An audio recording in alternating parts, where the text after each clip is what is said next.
계획을 추진하면서 산업부와 한국수력원자력 등의 월성 1호기 조기 폐쇄를 이행하도록 지시하거나 관여한 혐의를 살펴보고 있는 것으로 알려졌습니다. 오늘은 전국에 가끔 구름이 많이 낀 가운데 매서운 추위가 이어지고 있습니다. 서울과 경기 내륙, 동해안과 경남 동부 지역에는 건조특보가 내려져 있어 산불 등 화재에 주의해야 합니다. 내일은 전국이 흐린 가운데 제주도와 서해안, 충남 북부 내륙에는 가끔 눈이 내리는 곳이 있겠습니다. KBS 제1라디오 5시 뉴스를 마칩니다. 아나운서 이상협이었습니다. KBS.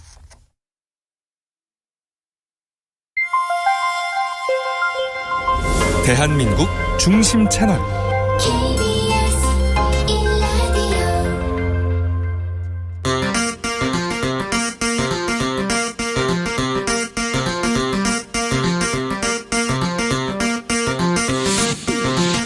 주진우 라이브.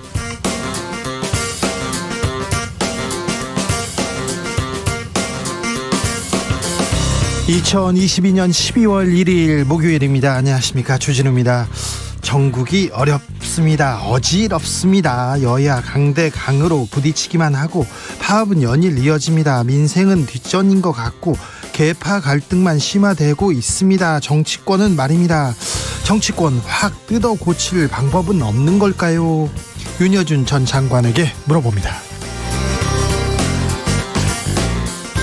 장쩌민 전 중국 국가주석이 향년 96세 나이로 사망했습니다. 중국 내 반정부 시위는 확산되고 있는데 당국은 시위 참가자들에 대한 대대적인 색출 나섰습니다.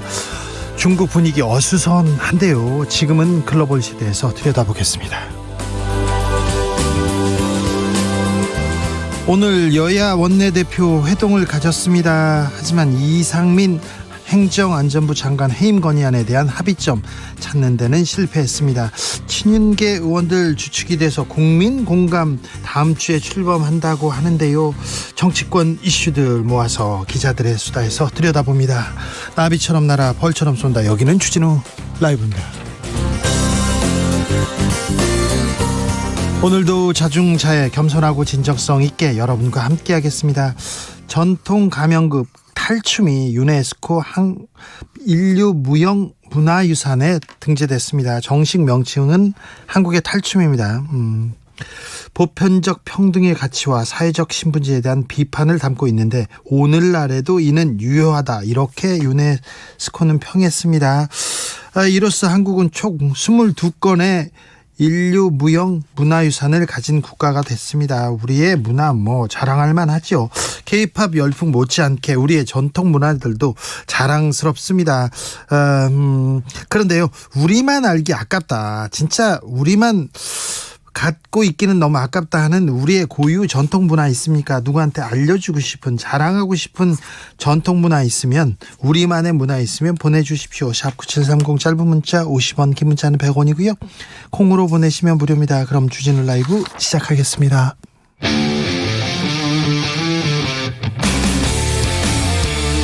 탐사보도 외길 인생 20년. 주 기자가 제일 싫어하는 것은?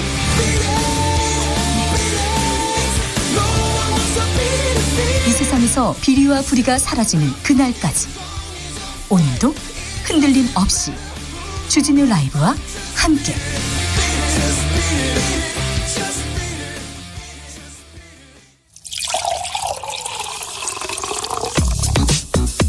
진짜 중요한 뉴스만 쭉 뽑아냈습니다. 주스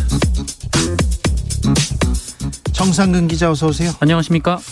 대통령실, 정부, 여당 모두 화물연대 파업에 대해서는 강경 대응 이어갑니다. 네, 화물연대 파업이 8회째로 접어든 가운데 정부는 오늘 정유업계에 대한 업무 개시 명령 준비에 착수했습니다.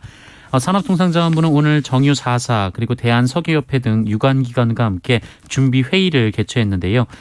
오늘 오전 8시를 기준으로 기름이 품절된 전국의 주유소는 33곳으로 집계됐다라고 발표하면서 이 국민 피해를 최소화하기 위해 모든 수단을 강구할 것이라고 밝혔습니다. 네.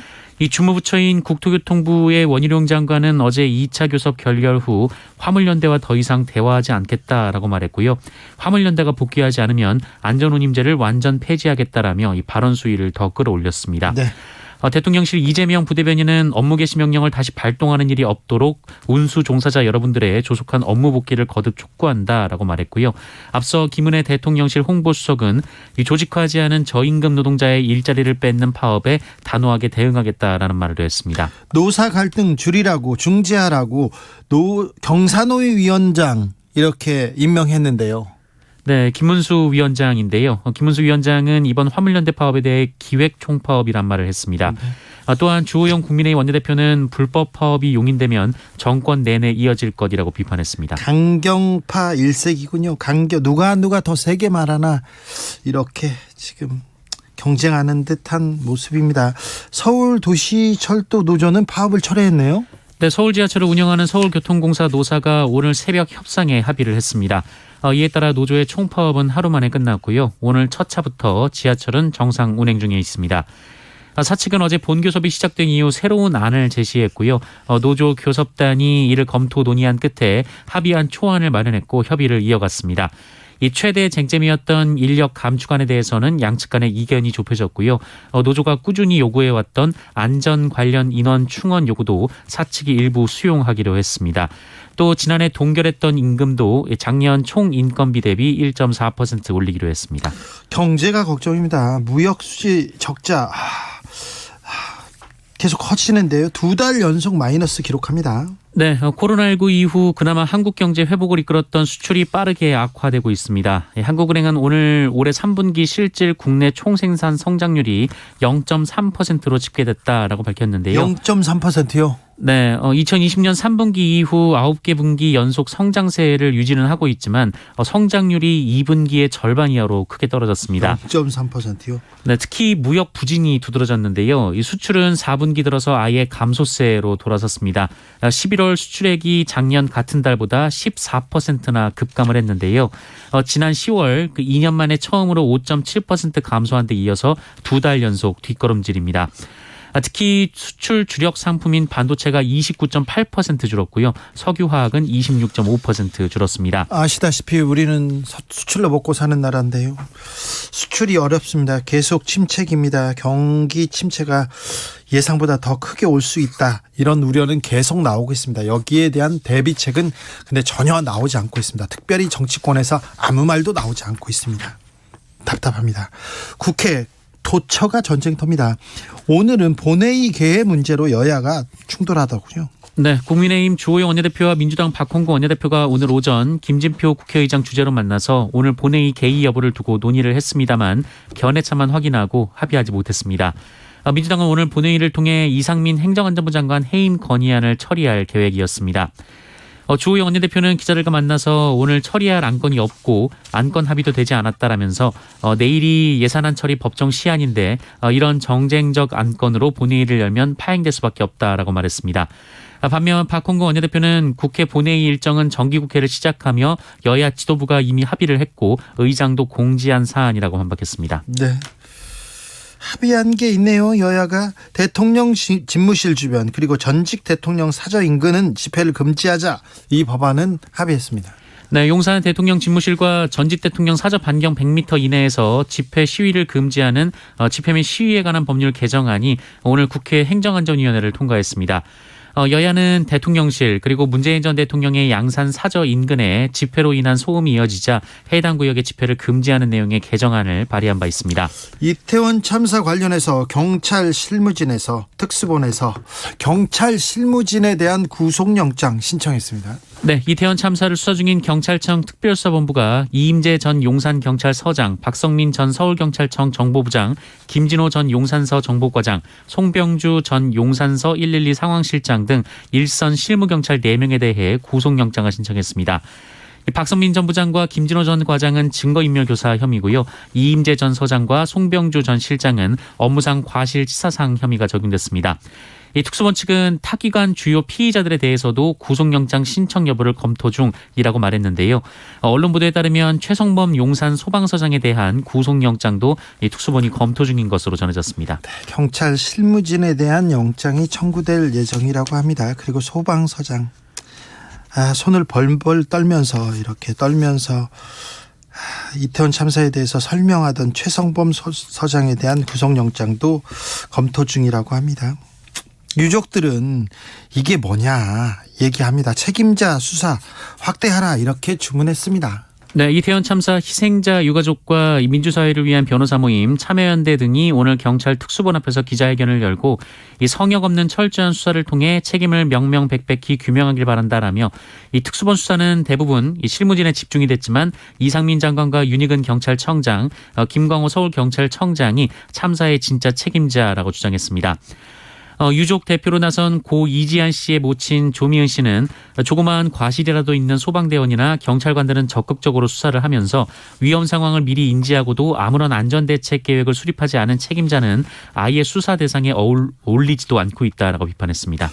네, 아예 수사 대상에 올리지도 않고 있다. 이 사람들을 수사해야 된다. 이렇게 유가족들 얘기합니다. 서해 피격 사건과 관련해서 문재인 전 대통령이 입장을 밝혔습니다. 네, 문재인 전 대통령은 오늘 윤건영 민주당 의원을 통해 발표한 입장문에서 이 서해 사건은 당시 대통령이 국방부, 해경, 국정원 등의 보고를 직접 듣고 최종 승인한 것이라면서 이 특수정보까지 직접 살펴본 후 그 판단을 수용했다라고 밝혔습니다. 문재인 전 대통령은 그런데 정권이 바뀌자 이 부처의 판단이 번복됐다라면서 이 피해자가 북한 해역으로 가게 된 다른 가능성은 제시하지 못하면서 당시 발표가 조작됐다는 비난만 할 뿐이라고 말했습니다. 아울러 안보 사안을 정쟁의 대상으로 삼고 국가 안보에 헌신해온 공직자들의 자부심을 짓밟으며 안보 체계를 무력화하는 분별 없는 처사에 깊은 우려를 표한다라고 비판했습니다. 도이치모터스 주가 조작 사건의 중요한 인물이 지금 이제서야 나타났습니다. 구속영장이 청구됐다고요? 네, 도이치모터스 주가 조작 사건을 수사 중인 서울중앙지검은 오늘 일명 김건희 파일 작성에 관여한 투자자문사 임원 50대 A씨에 대한 구속영장을 청구했습니다. A씨는 권오수 도이치모터스 회장 등과 공모해서 지난 2009년에서 2012년 이 시세 조종으로 도이치모터스 주가를 인위적으로 부양한 혐의를 받고 있습니다. 지난해 검찰 수사 중에 미국으로 출국을 했는데요. 여권 무효 그리고 인터폴 공조 등의 조치로 지난달 29일 귀국해 체포가 됐었습니다. 네. 오늘 삼성전자 이재용 회장이 법정에 출석했는데요. 출석하는 길에 계란이 날아들었다고요? 네, 삼성전자 이재용 회장이 오늘 삼성물산 제일모직 간 부당 합병 의혹에 관한 재판에 출석을 했습니다. 그런데 이 재판 출석을 위해 서초구 법원에 도착해서 이 법원으로 향하던 중 어디선가 계란이 날아와서 이재용 회장이 맞을 뻔한 일이 있었습니다. 계란을 던진 사람은 방송인 이메리 씨로 밝혀졌는데요. 이메리 씨는 계란 투척 후 입금하라라는 말을 했다고 언론에 보도가 됐는데 이 삼성과는 별다른 관련이 없어서 이 무슨 이유로 계란을 던졌는지는 알려지지 않았습니다. 네. 한편 이재용 회장은 이 제일모직과 삼성물산 합병 과정에서 자신의 그룹 지배력을 강화하기 위해 제일모직의 주가를 의도적으로 높이고 삼성물산 주가를 낮추는 부당 행위를 한 혐의로 지난 2020년 기소돼서 현재까지 재판을 받고 있습니다. 2, 3년 더 진행될 예정이니까 지켜보셔야 됩니다. 이렇게 긴 재판이 있네요. 네. 고 변희수 육군 하사 순직이 인정되지 않았습니다. 네, 성전환 수술을 이유로 강제 전역 처분을 받은 뒤 숨진 고 변희수 하사에 대한 순직이 인정되지 않았습니다. 육군은 오늘 전공사상 심사위원회를 열고 고 변 하사의 사망을 순직이 아닌 일반 사망으로 결정했다라고 밝혔습니다.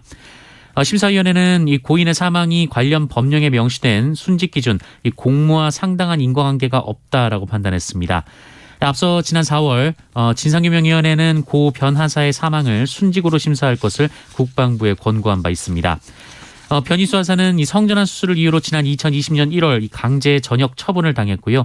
전역 처분 취소 소송을 진행하던 중 지난해 3월 이 자택에서 숨진 채 발견됐습니다. 네. 안타까운 죽음이었는데 그래도 우리 그 역사 현대사의 인권사에 길이 남을 그런 인물인 것 같습니다. 순직은 인정되지 않았습니다. 오늘부터 택시 할증 확대됩니까? 네, 오늘부터 서울 택시의 심야 할증 적용 시간이 2시간 늘어납니다. 이 중형 택시의 경우 할증 시간이 지금까지는 밤 12시부터 새벽 4시까지 4시간 적용이 됐었지만 오늘부터는 밤 10시부터 새벽 4시까지 6시간으로 2시간이 늘어납니다. 네. 할증률도 현재 20%에서 최대 40%로 올라가는데요. 할증률 40%는 이 택시가 가장 부족하다고 분석되는 밤 11시부터 새벽 2시까지 적용이 되고 이 나머지 시간에는 20% 적용이 됩니다. 11시에서 2시까지. 네, 예, 그때는 이 기본 요금이 4,600원에서 5,300원까지 올라갑니다. 그리고 지금까지 심야 할증이 없었던 모범 택시, 대형 택시 역시 밤 10시부터 새벽 4시까지 심야 할증 20%가 적용되고요. 이 서울을 벗어나면 적용되는 시계외 할증도 20% 새로 적용됩니다. 한편 택시 기본요금은 내년 2월 1일부터 인상이 되는데요. 이 중형 택시의 기본요금이 현행 3,800원에서 4,800원으로 1,000원 오르고요. 기본거리도 2km에서 1.6km로 줄어듭니다. 오늘부터 택시 요금 오릅니다. 심야 할증 요금 확대됩니다. 월드컵이 계속 지금 열리고 있습니다. 네, 밤잠을 못 주무시는 분들 많으시죠? 저도 그렇습니다. 자, 조별리그 C조, D조까지 끝났어요. 네, 오늘 새벽 0시에 치러진 D조의 경기는 이 튀니지 대 프랑스, 호주 대 덴마크의 경기였는데요. 네. 16강 진출팀은 프랑스와 호주였습니다. 네. 프랑스는 튀니지에게 0대1로 졌습니다만 조 1위를 차지했고요. 호주는 덴마크를 1대0으로 이기면서 조 2위로 16강에 올라갔습니다. 혼돈에 빠졌던 C조는요. 네, 이변이 속출했던 C조였는데요. 16강 진출팀은 아르헨티나와 폴란드였습니다. 이 아르헨티나가 폴란드를 2대0으로 이겼는데요. 이 두 팀이 1, 2위로 나란히 올라갔고요. 이 멕시코는 사우디아라비아를 2대1로 이겼지만 두 팀 모두 16강 진출에 실패를 했습니다. 네. 자, 코로나 상황은 어떻습니까? 네, 오늘 코로나19 신규 확진자 수는 57,079명이었습니다. 어제보다 만여 명 적고요. 일주일 전과 비교하면 2천여 명 정도가 적습니다. 재원 중 위중증 환자는 430명으로 전날보다 42명 줄었습니다만 사망자가 62명으로 전날보다 10명 늘었습니다. 주스 정상근 기자와 함께했습니다. 감사합니다. 고맙습니다. 자, 우리만 알기 아까워요. 이게 자랑하고 싶어요. 알려주고 싶어요.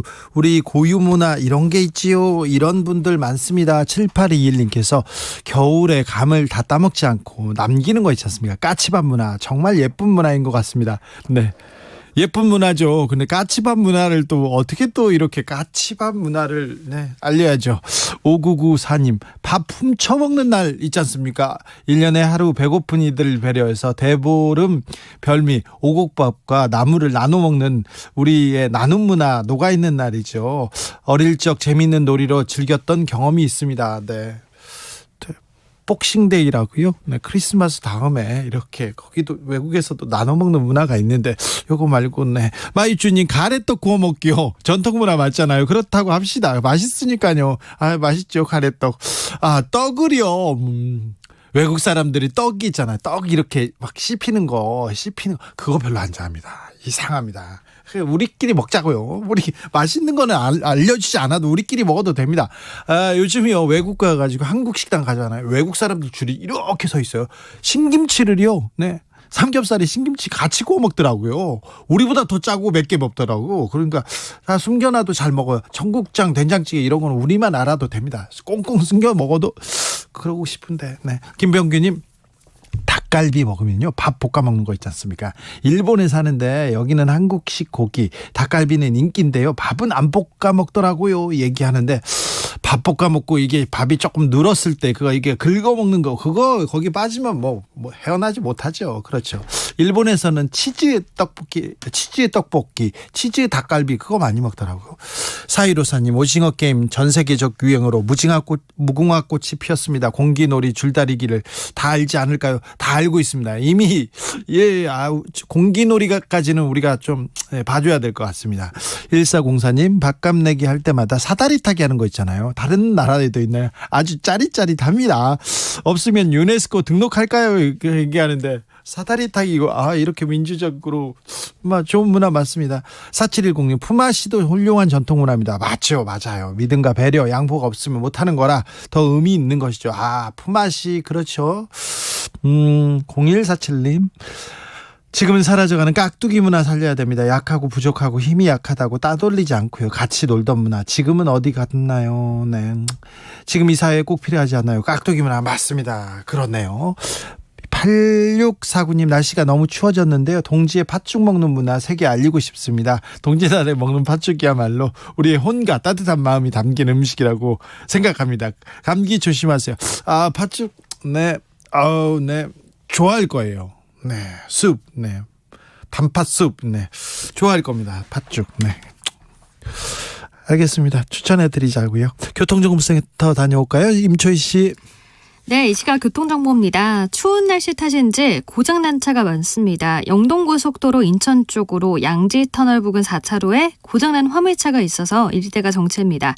돌발 구간 지나서는 동수원에서 북수원, 둔대부터 반월터널 그리고 월곶 부근에서 정체고요.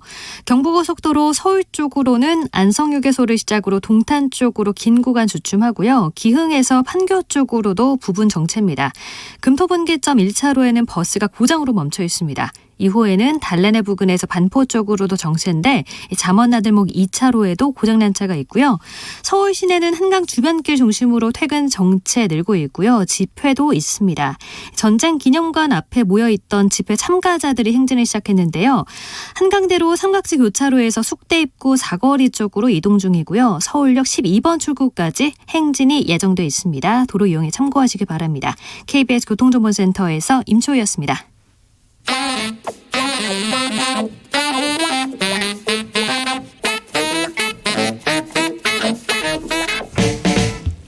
세계는 넓고 이슈는 많다. 우리의 시야를 국제적으로 넓혀 보겠습니다. 국내 뉴스, 국제 이슈 다 덤벼라. 지금은 글로벌 시대.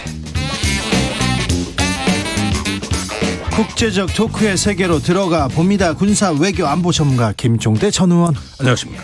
세계적인 평론 스케일 임상훈 인문결 연구소장 어서 오세요. 안녕하십니까. 네, 날씨가 춥습니다. 그런데요, 두 분은 월드컵 어떻게 즐기고 있습니까? 축구 보십니까? 뭐 우리나라 경기 위주로 좀 봤죠. 네. 그런데 참 저는 축구 경기보다 응원단이 참 다양하고 네. 문화적 특성이 아주 잘 살아나는 이번에 문화 월드컵 같다는 느낌이 참 많이 들고. 월드컵에서 문화를 배우는 거는 뭐 굉장히 많은 문화를 배울 수 있는 좋은 장이기도 합니다. 재미가 쏠쏠해요. 그렇죠. 그런데요, 이번에 카타르에서 월드컵이 있었지 않습니까? 네. 카타르를 응원하는 1,500명의 응원단이 있습니다.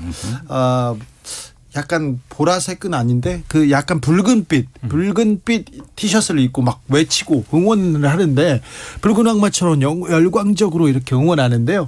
그 응원단이 레바논 노동자들 있지 않습니까? 그분들한테 돈을 주고 이렇게 응원을 시킨 거였어요. 네. 그렇구나. 네. 전 몰랐어요. 그러니까 모든 거를 그 인프라 짓는 것도 그렇고 네. 뭐 대부분의 그 동원이 전부 그러니까 외국에서 물론 그렇죠. 국민 구성원들도 자국민보다 이제 외국인이 훨씬 많다고는 하지만 네. 이제 응원단까지 네. 이 응원단까지 왜? 근데 이렇게 세상에 꿀알바가 있을까? 네. 저도 좀 시켜주지 이런 생각하는데요. 같은 아랍어로 이렇게 외치고 있더라고요. 저는요. 이번에 이란 국가대표팀 막 응원했거든요. 네. 이란 국가대표팀이 숙적 미국, 뭐 역사적으로도 악연이 있는 네. 미국한테 져서 조별리그 탈락했어요. 근데 미국 선수들이 막 이렇게 위로해 주는데 이게 스포츠 정신이지 이런 생각도 들어요. 네, 가장 화제를 많이 뿌린 팀이 또 이란 팀인데 네. 첫 경기에서 국가를 이렇게 안 불렀죠. 네. 그런가 하면은 또 이제 성소수자 옹호에 대한 선수단의 어떤 그 의사 표시도 다른 나라지만 있었고 여러 가지 그 다양한 견해가 표출이 되고 그 이란 선수들이 이제 가장 염려한 건 귀국해서 안전할까. 네. 예, 그래서 조금 당국으로부터 탄압은 받지 않을까. 그러게요. 예, 그 부분은 제가 2부에서 조금 더 짚어보겠습니다. 네. 그런데요, 미사일 얘기를 조금 해야 되겠습니다. 윤석열 대통령이 로이터의 인터뷰에서 일본의 군비 증가, 옹호하는 발언을 했어요. 어떻게 보셨습니까? 예, 정확한 워딩은 일본 열도 위로 미사일이 날아가는데 네. 결국 국방비 증액해야 되겠다고 생각하지 않았겠냐. 예. 이 말은 이해한다는 뜻이에요. 예. 일본 입장에서 이야기한 거잖아요. 일본을 이해한다. 그 일본의 군비 증가를 옹호한다. 이 얘기 바로 나왔습니다. 예, 그런데 여기서 중요한 문제가 등장이 됩니다. 일본으로 날아간 미사일은 북한 미사일입니다. 예. 11월 18일 날 화성 17형 ICBM이 있었고 그 전에 10월 초에 IRBM 중거리 미사일이 홋카이도 상공을 날아간 사건을 얘기하는 거거든요. 그런데 지금 일본의 공격 미사일 증강이 단지 북한만입니까? 말하자면은 지금 그 1000km 심지어 3000km까지 날아가는 네. 이런 공격 미사일을 보유하겠다는 이 안전보장 문서 개정이 지금 연말에 예정돼 있습니다. 그러니까 중국과 러시아를 직접 상대하는 대국 전략을 지금 표방한 거예요, 사실상.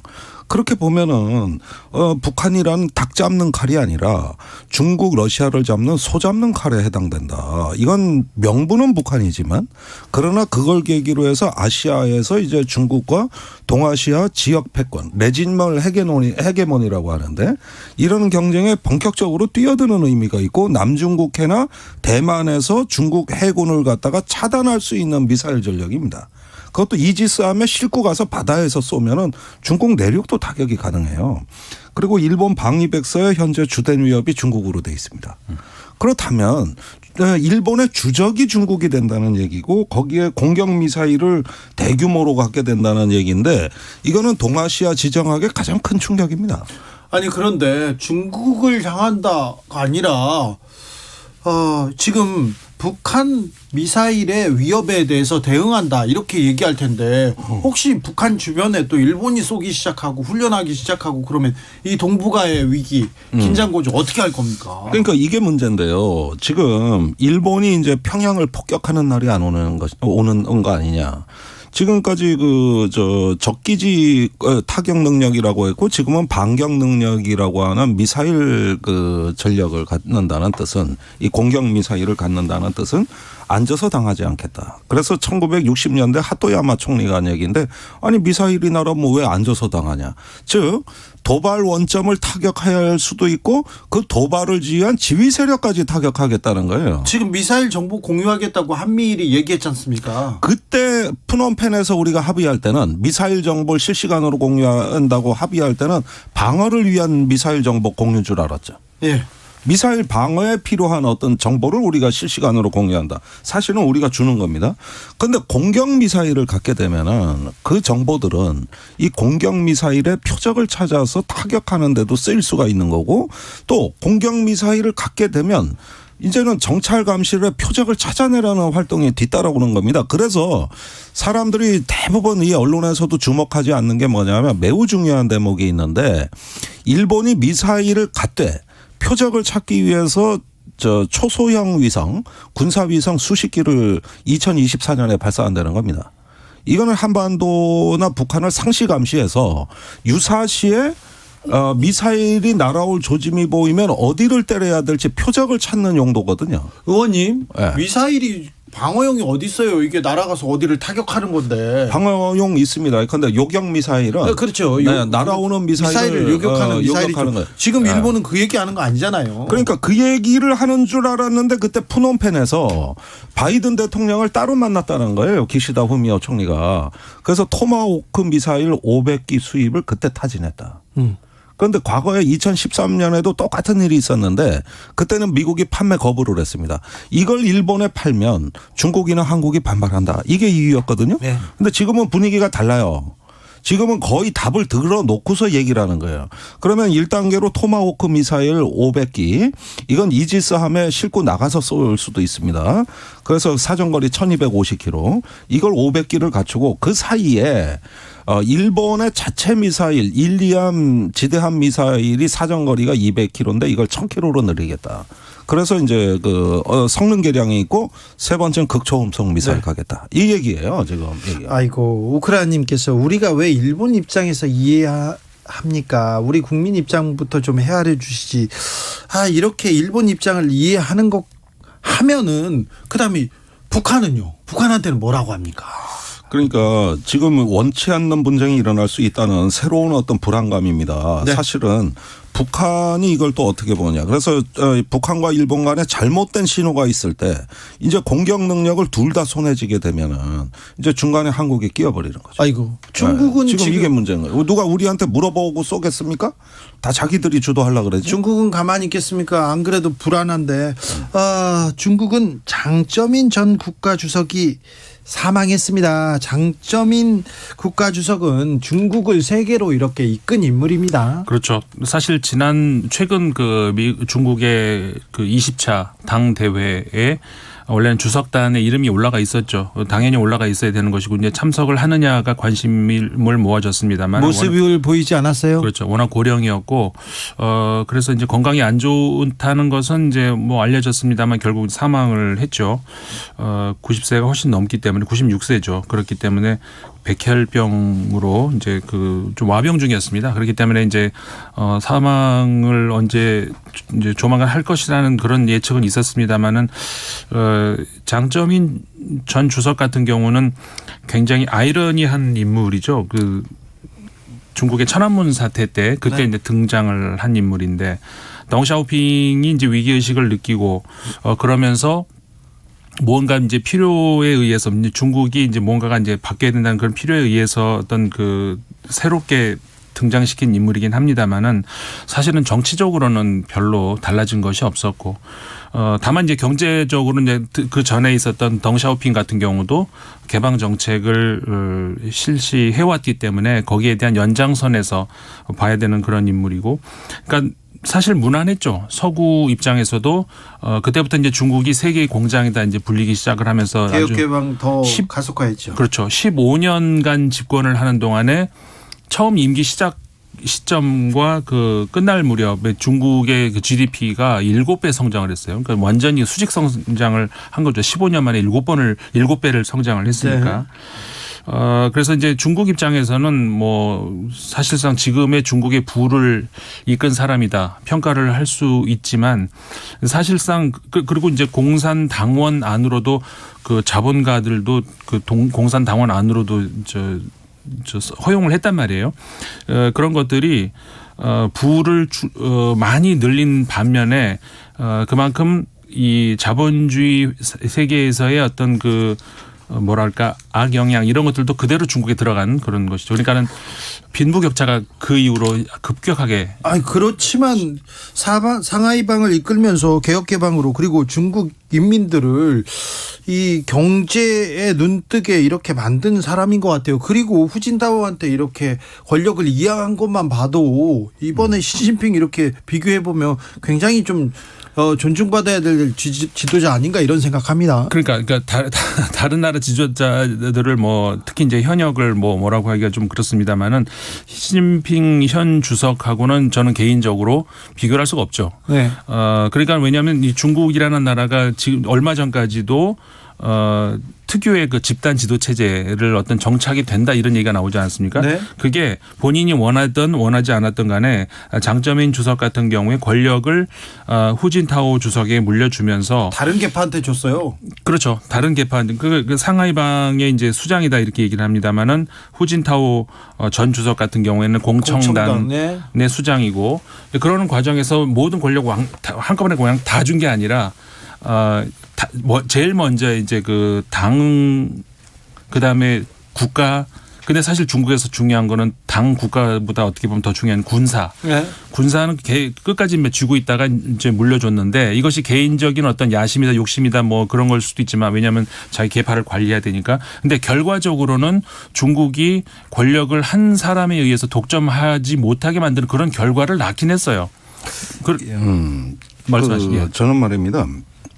세계화 시대 그 마지막 열차에 중국을 올라타게 만든 인물이다. 네. 이 천안문 사태 그 혼란스러운 와중에서 동구와 소련은 다 멸망했습니다. 붕괴되거나 와해됐는데 이 양반은 중국을 살렸단 말이에요. 네. 그러면서 WTO에 가입을 했어요. 세계 무역기구입니다. 그럼으로써 세계 속에 중국을 올려놓고 번영을 시켰다. 이게 다른 사회주의 국가와의 가장 결정적 차별성이거든요. 네. 그런 면에서 어떤 그 신자유주의 세계화 시대에 어떤 중국을 세계의 일원으로 이렇게 포함시키면서 그것을 부흥의 길로 이끌었다. 그러면서도 서구와는 도광양해. 그러면서 힘을 자랑하지 않고 관계를 도모한다. 그래서 뭐 미국도 가고 일본도 가고 그랬는데 저는 이 양반 제일 기억에 남는 게 자기가 연설하고 자기가 제일 먼저 박수 쳐. 와, 그 박수 치는 그 기세 하나는 호탕하거든요. 뭐 호탕하게 웃잖아요. 호탕하게 웃고 박수를 중국식 박수를 아래 위 수직으로 친다고 이것도. 이렇게 되면은 이제 저기 조금 황당하기는 하지만은 전부 허허 웃으면서 같이 박수 칠 수밖에 없는 이런 포용력으로 담대함으로 세계를 상대했다. 네. 예, 전 이런 점에서 매우 중요한 위치라고 생각합니다. 그리고 어떤 그런 하드웨어뿐만 아니라 소프트웨어 차원에서도 정치인이 가졌으면은 더 장점이 될 만한 이런 것들도 갖췄어요. 그래서 굉장히 문화적인 어떤 소양을 갖춘 사람이었고 특히 그 서구 문화에서 흔히 볼 수 있는 그러니까 중국 전통 문화에서는 보기 힘든 어떤 그런 외교 무대에서의 어떤 그 매너 이런 것들을 겸비를 했어요. 네. 예를 들어서 이제 그 외국 정상들하고 이렇게 하다가 그때 한번 프랑스 시락 대통령 때인데 시락 대통령하고 정상회담하고 만찬하고 이러는 과정에서 시락 대통령이 부인하고 브루스를 추면서 예. 그런 모습을 보여준다든가 예. 굉장히 그 중국 정치인으로서 보기 힘든 어떤 그런 문화적인 그런 측면도 보여줬죠. 알겠습니다. 한 애청자께서 장점이 많아서 장점인입니다. 이렇게. 그렇게 또 연결이 되네요. 네. 아무튼 중국식 모델이라는 게 나왔고요. 중국을 세계의 일원으로 중요한 일원으로 이렇게 등장시킨 인물이 있는데 장점인 국가주석이 이렇게 가셨네요. 그런데요. 월드컵의 나비 효과인지도 모릅니다. 네. 월드컵을 보다가 중국 국민들이 인민들이 화가 났어요. 아니 우리는 다 봉쇄하고 다 바깥에도 못 나가는데 저 친구들을 보면 마스크 벗고 축제를 즐기고 있네. 화가 났습니다. 네. 네, 그것이 결국은 최근에 중국의 반봉쇄 시위로 네. 연결이 되고 있는데 지금 중국 전역의 주요 도시에서 다 일어나고 있습니다. 네. 뭐 베이징, 상하이뿐만이 아니라 여러 어떤 시안이라든가 광저우라든가 광저우, 여러 네. 데 대도시 다 일어났어요. 예, 신장 우르무치 일어나고 있고. 그 지금 뭐 하루에 15개 도시에서 시위가 일어난다고 이제 외신이 전하고 있는데 단순한 시위가 아니라 자유라는 명확한 목표 지점이 설정돼 있습니다. 그래서 각종 어떤 봉쇄뿐만 아니라 통신 검열, 각종 통제도 지금은 해제하라는 거예요. 그러면서 처음에는 반봉쇄라는 어떤 그 요구 사항이 지금은 반정부 또는 시진핑 물러나라. 네. 여기까지 지금 확장이 됐다는 것은 아무래도 이건 뭐 불가분의 그 이유 때문에 천안문 사태를 떠올리지가 않을 수 없습니다. 그 당시에도 자유를 요구하고 민주화를 요구하다가 일어난 일이거든요. 네. 그런데 당시에는 그 베이징의 엘리트 대학생들에 국한됐다면 네. 지금은 전국으로 이게 확산돼 있단 말이에요. 그렇죠. 예. 베이징에서만이 아니고 들불처럼 전국으로 번지고 있다는 그런 차이점. 그다음에 그 사실 중국이라는 나라가 전 세계 그리고 전 모든 역사를 통틀어서 거스를 수 없는 게 하나가 사실 있습니다. 국민이 배부르고 그러면 그다음에 정치적 자유를 찾게 되는 거. 이거는 어디에도 예외가 없고 중국이 언젠가는 겪어야 할 일인데 지금까지 이게 언제가 될 것인지 미뤄왔던 거 중국이 어떻게 이걸 연착륙을 하느냐. 사실 이게 굉장히 관건이었는데 이번 사태가 그 시진핑 주석의 세 번째 연임 이게 과연 중국 국민들이 어떻게 받아들이고 있는 것인가. 우리 좀 전에 그 장점인 이야기도 했습니다만 장점인 주석 같은 경우에 권력 이양했고 후진타오 권력 이양했고 그런데 안 하고 있잖아요.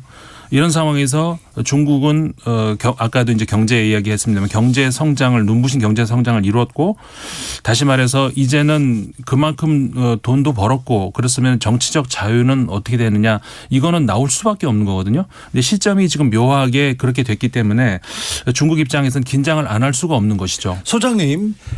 코로나 정책 봉쇄 통제로 지금껏 눌러놨는데 사실 바이러스가 통제한다고 해서 봉쇄한다고 해서 이게 끝까지 막을 수 있는 일이 아니라는 걸 우리는 다 알지 않습니까? 그렇죠. 세계가 다 알지 않습니까? 네. 중국 어떻게 해요? 중국 갑자기 봉쇄를 풀 수도 없고요. 통제를 풀다가 그러니까 처음부터 잘못한 건데 예. 우리가 사실 그 코로나 때 그 전 세계 관심을 많이 받았던 것이 사실 그러니까 2020년에 시작이 된 이후로 이렇게 세 가지 모델이 있어요. 방역이 가장 쿼런틴이라고 영어에서도 하는 것이 이게 원래 그 격리라는 그런 의미에서 나온 거 아닙니까? 다시 말해서 물리적으로 일반인하고 이 감염이 위험이 있는 사람들 완전히 격리시켜 가지고 격리하고 봉쇄하고 통제하고 그런 거. 그게 이제 그 전통적인 방식인데 중국은 그걸까지 지금까지 유지를 해온 것이고. 근데 반면에 이제 영국 같은 나라는 여러 가지 우려로 해가지고 처음엔 나중엔 취소 성서했습니다마는 자유방임식으로 놔뒀죠. 집단 면역 될 것이다. 근데 둘 다 문제가 있기 때문에 취한 것이 한국식 방식 아닙니까? 그래서 한국식 방식이 소위 말해서 핀셋 격리다 해가지고 첨단 여러 가지 모든 것 수단을 다 동원을 했던 것이 결국은 그게 뭐 쉬워서 한 건 아니죠. 당연히 어려운데 중국 같은 경우에는 쉽게 가장 쉽죠. 그런데 이게 그렇게 되지 않습니다. 3년 동안에 이렇게 했을 때 국민의 피로감은 우리가 상상을 해보세요. 그리고 좀 전에 신장 위구르 얘기 나왔는데 사실은 이번 시위가 거기서부터 시작이 됐다라고 볼 수가 있거든요. 왜냐하면은 그 아파트를 우리가 상상을 해보세요. 그 안에서 못 나가는 게 아니라 자발적으로 못 나가는 게 아니라 밖에서 자물쇠로 잠궈버려서 쇠사슬로 아예 묶어버려서 이건 감옥이에요. 그런 상황에서 화재가 났는데 그러니까 빠져나오지 못해가지고 사망한 사고란 말이에요. 그런데 그 와중에도 또 시위를 하는 거 한족은 시위하면 괜찮은데 위구르족 시위하는 건 잡아가고 이 상황이 중국 인민들이 그걸 견디겠습니까? 지금 코로나 지금 이제 또 만약에 중국에서 창궐하면 세계 경제에 미치는 영향이 너무 큽니다.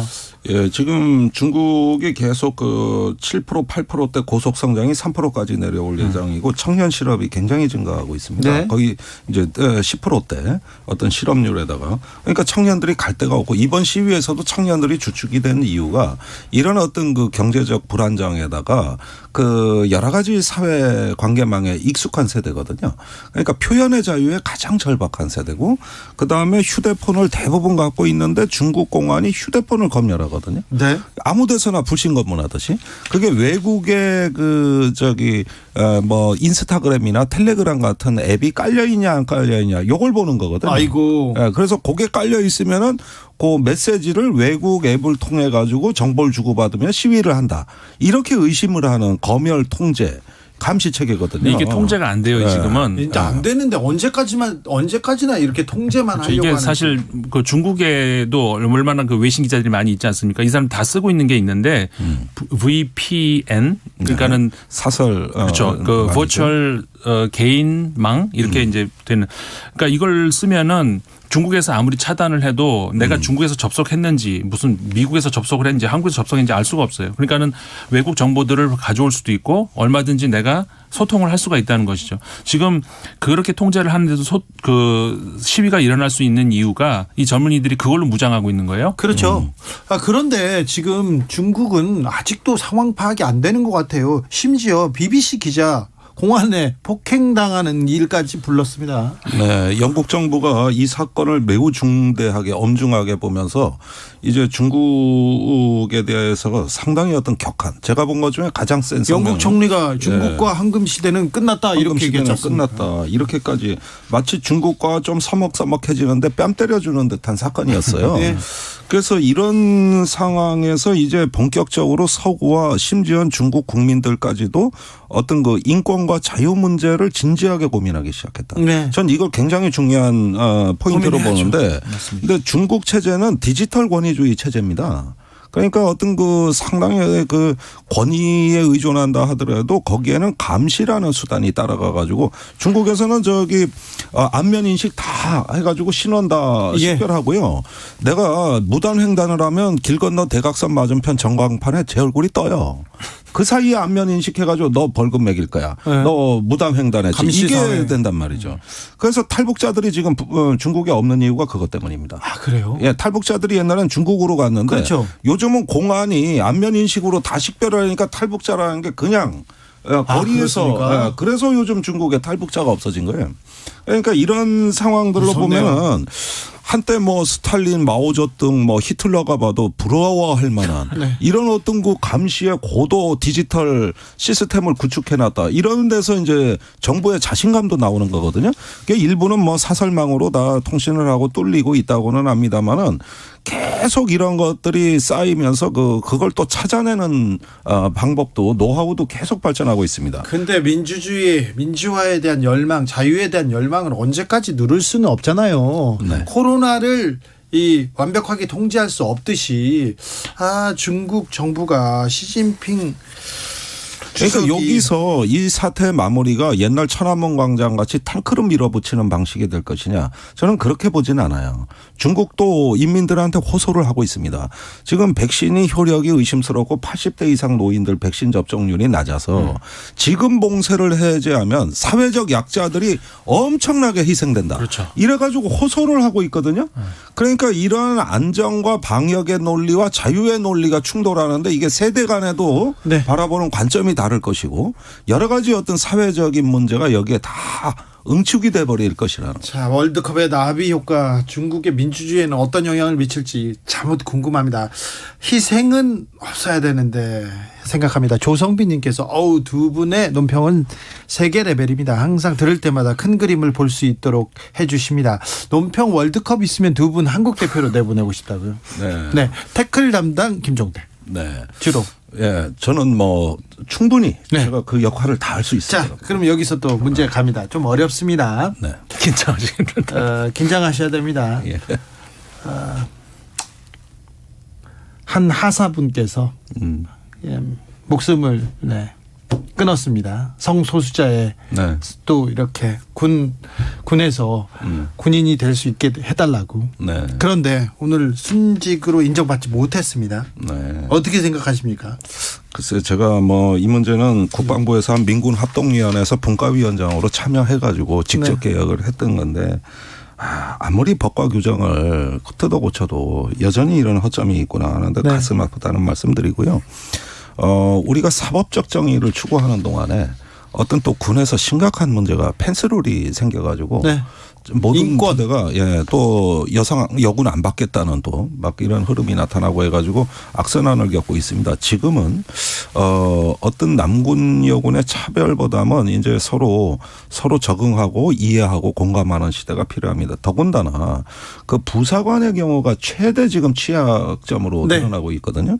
그러니까 직업성도 완전히 보장되지 못하고. 그렇다고 해서 그 어떤 병사들만큼 나름대로 존중받지도 못하고 이 중간에 끼인 세대가 되면서 장기 하사가 안 되면은 사실은 직업군인이라기면 의무병에 가까운 처지다 보니까 네. 모든 권익에서 불이익을 받는 사각지대에 놓여 있는 거거든요. 네. 이전한 전 모순이 드러난 것이죠. 사실 이 문제 법 차원을 넘어서는 문제가 그러니까 인권. 그렇죠. 법을 바꿀 수 있는 것은 국민 의식이거든요. 그런데 사실 우리가 모르고 있는 사이에 이 세상은 이 성별과 관련된 문제가 굉장히 빨리 진화하고 있습니다. 네. 그러니까 생물학적 성 물론 중요하고 그것이 기반이 되는 건 물론 맞습니다. 그리고 개인적으로 뭐 나는 반대한다 뭐 참 할 수는 있어요. 근데 전체적으로 그렇지 않은 경우가 많이 있다는 것을 인식을 하고 인정을 해주려고 하는 것. 최근에 이번에 어제였나요? 미국 상원에서 그 결혼과 관련된 법이 새로 통과가 됐어요. 그 전에는 결혼은 남자와 여자가 하는 것이다. 그런데 이제는 그게 연방 차원에서 특정 주에서 어떤 그런 것을 허용을 한다 하더라도 다른 주에서도 인정을 해야 된다. 그러니까는 동성 결혼도 인정을 해야 된다라는 것이 미국 연방법원에서 통과가 됐어요. 그러게요.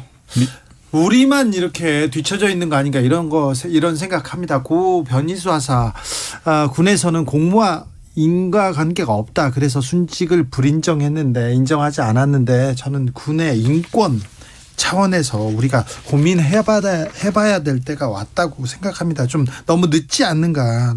너무 늦은 정의는 정의가 아니다. 그런 얘기도 하는데 이 변희수 하사의 목소리에 우리가 귀를 조금만 기울였다면 그래 생각해보자고 이렇게 토론만 시작했다면 이렇게 안타까운 죽음이 되진 않았을 텐데 이런 생각도 해봅니다. 마지막으로 우크라이나 전쟁 어떻게 돼갑니까? 유럽도 그런데 우리나라도 에너지 문제가 있습니까? 큰 걱정입니다. 그렇죠. 이제 유럽 같은 경우가 이제 가장 심각하죠. 초일기에 들어갔다. 날씨가 이제 추워지기 시작하면서 그렇기 때문에 이제 어느 때보다도 유럽 국가들, 서유럽 국가들 같은 경우에 비축을 많이는 하고 있다고 하죠. 거의 90%를 채워놓고 있다고 하는데, 근데 비축해도 문제가 되는 것이 이 변수가 너무 많기 때문에 날씨가 우리 마음대로 됩니까? 그렇기 때문에 날씨가 어떻게 흘러가느냐에 따라서 거기에 대해서 그러면은 아무래도 심리적인 그 여파도 있을 거고 경제에 미치는 그런 것이 유럽 입장에서는 굉장히 좀 긴장하고 있는 그런 상황인데 그 우리가 생각하는 것만큼은 글쎄요 뭐 우리가 생각하는 만큼이라는 게 어떤 건지 따라 할 수 있는 독일 같은 경우 예를 들어보면은 에너지 가격이 상승할 것이다. 물론 상승을 하죠. 그건 당연해 보입니다. 근데 독일이 우리나라랑 달리 그 전기가 굉장히 뭐라고 할까 우리는 전기는 한 군데서 하잖아요. 근데 거기는 그 민영화되는 여러 군데서 하는데 그 전기가 종류가 달라요. 그러니까 이게 어디 산 전기냐에 따라서 외국에서 수입도 많이 하고요. 네.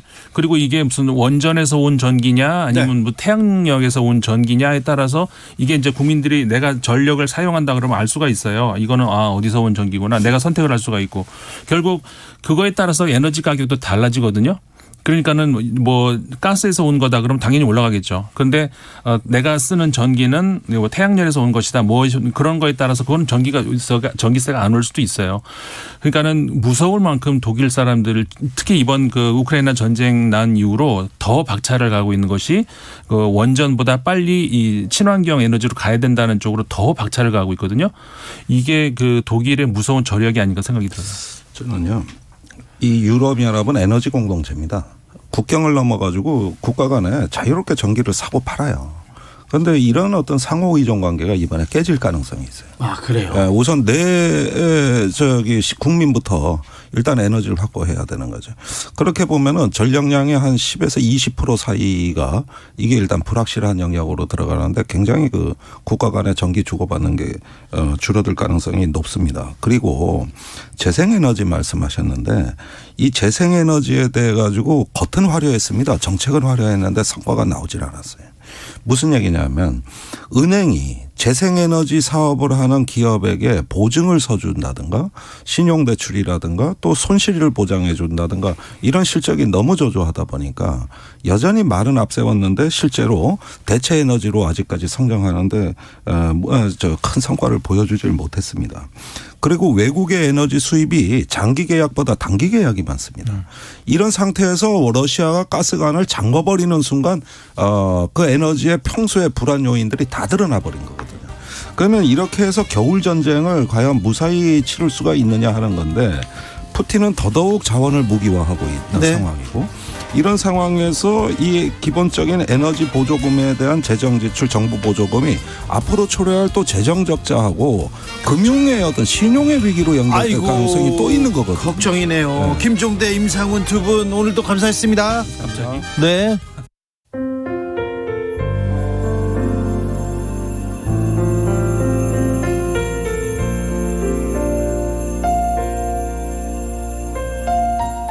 KBS 라디오 연중기획 희망충전 대한민국 510번째 이야기. 안녕하세요. 아나운서 이현주입니다. 초등학교 3학년 오성이는 생후 100일에 갑작스레 할머니 댁에 맡겨졌습니다. 그 후로 아빠와 엄마는 한 번도 얼굴을 내비치지 않았는데요. 할머니는 행여나 손자 얼굴에 그늘이 생길까봐 항상 노심초사하며 살았습니다. 다행히 오성이는 언제나 밝은 모습으로 주변 사람들을 웃게 만듭니다. 얼마 전에는 미술대회에서 상을 받아오기도 했는데요. 할머니는 기쁘면서도 내심 속이 상합니다. 좋아하는 그림을 더 잘 그릴 수 있게 미술학원에 보내주고 싶지만 지금의 형편으론 그럴 수 없기 때문입니다. 괜찮다고 웃어 보이는 오성이를 보면서 마음이 더 아픈 할머니. 오성이와 할머니가 희망을 잃지 않도록 여러분이 따뜻한 마음을 전해주세요. 여러분의 따뜻한 손길이 희망의 빛이 됩니다. ARS 060-700-1580 060-700-1580 한 통화 3,000원으로 희망을 선물해주세요. KBS 라디오 연중기획 희망충전 대한민국은 초록우산 어린이재단, 인탑스 주식회사, 그리고 청취자 여러분과 함께합니다. ARS 060-700-1580 한 통화 3,000원입니다.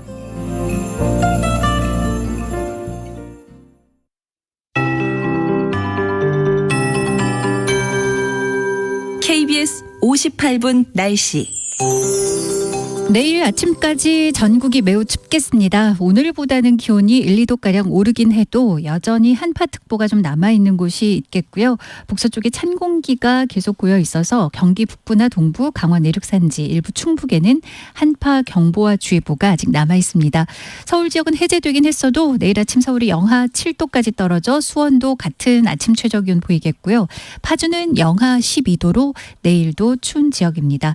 곳곳이 영하권의 추위 내일도 이어집니다. 따뜻하게 옷차림하셔야 되겠고요. 이제 서울은 이틀간 계속 영하권의 추위가 종일 이어졌는데 내일 낮 기온은 영상 2도까지는 오르긴 하겠습니다. 이번 주말 휴일에는 그래도 평년 수준의 추위로 추위의 강도가 좀 나아지긴 하겠습니다. 한편 충남 서해안과 전라 서해안은 가끔 비나 눈이 내일까지 예상됩니다. 동해안은 또 대기가 매우 건조한데요. 서울과 일부 경기 등 수도권과 동해안을 쭉 애둘러서 현재 건조주의보도 내려져 있습니다. 불씨관리 잘 해주셔야 되겠습니다. 내일도 제주도는 아침까지 가끔 비나 눈 소식이 있고 그 밖에 충청과 전라 서해안 새벽까지 눈이 곳에 따라 오겠습니다. 모레는 새벽부터 낮 사이에 서울이나 인천, 경기, 강원 쪽으로 비나 눈 예보 들어있고요. 곳곳에 모레까지는 비나 눈이 가끔 지나겠습니다. 현재 서울 기온 영하 3.3도입니다. 최영우입니다.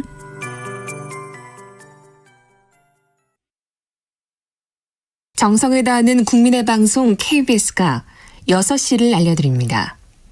AM 711kHz, FM 97.3MHz, KBS 1라디오입니다. HLKA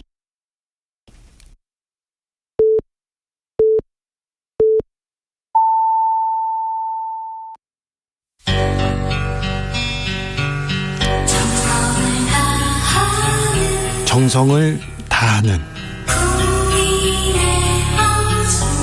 국민의 방송 KBS 주진우 라이브 그냥 그렇다고요. 이 시각 라디오 정보센터 뉴스입니다. 국민의힘 친윤석열계 의원들이 주축이 된 모임이 이름을 기존 민들레에서 국민공감으로 바꿔 오는 7일 공식 출범합니다. 소속 의원 100명 5명 중 65명가량이 참여 의사를 밝혀 당내 최대 의원 모임이 될 것으로 전망됩니다.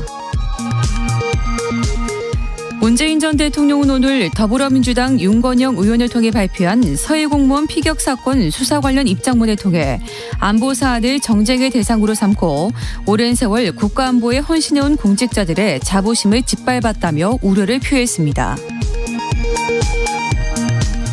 도이치모터스 주가 조작 사건에서 이른바 김건희 파일 작성에 관여했다고 의심받는 투자자문사 임원 A씨에 대해 검찰이 구속영장을 청구했습니다. 검찰은 A씨의 신병을 확보한 뒤 김 여사 명의의 파일 작성 경위와 김 여사의 주가 조작 관여 여부 등을 확인할 계획입니다. 안전운임제 영과 등을 요구하는 화물연대 총파업이 8일째 이어진 가운데 정부는 화물연대 조합원 약 6천여 명이 17개 지역에서 집회를 열거나 대기 중인 것으로 파악했습니다. 전국철도 노동조합이 예고한 총파업도 하루 앞으로 다가온 가운데 노사 본교섭은 20여 분 만에 중단됐습니다. 이태원 참사를 수사 중인 경찰청 특별수사본부가 이임재 전 용산경찰서장과 박성민 전 서울경찰청 정보부장 등 4명에 대해 구속영장을 신청했습니다. 지금까지 라디오 정보센터 뉴스 정원나였습니다.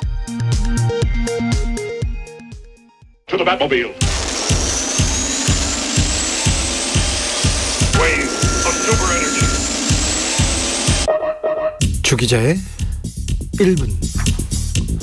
친미 왕정국가 이란은 1979년 이슬람 혁명으로 반미 신정국가로 바뀝니다. 그해 444일간의 주 테헤란 미국 대사관 인질 사건이 일어났고요. 미국과 이란은 단교했습니다. 그때부터 미국과 이란 으르렁 대면서 사사건건 다툽니다. 이란 핵무기 개발하겠다 이렇게 선언하면 미국에서는 전방위 경제 제재로 압박합니다. 그 긴장은 지금까지 계속되고 있습니다. 2022년 카타르 월드컵에서 미국과 이란이 같은 조에 편성되자 이란 국민들 미국과의 경기를 전쟁으로 비유했습니다. 선포했습니다.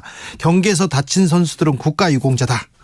이겨야 한다. 지면 순교하는 것이 맞다. 이렇게도 얘기했습니다. 그런데 정작 월드컵이 개막되자 분위기는 좀 다르게 흘러갑니다.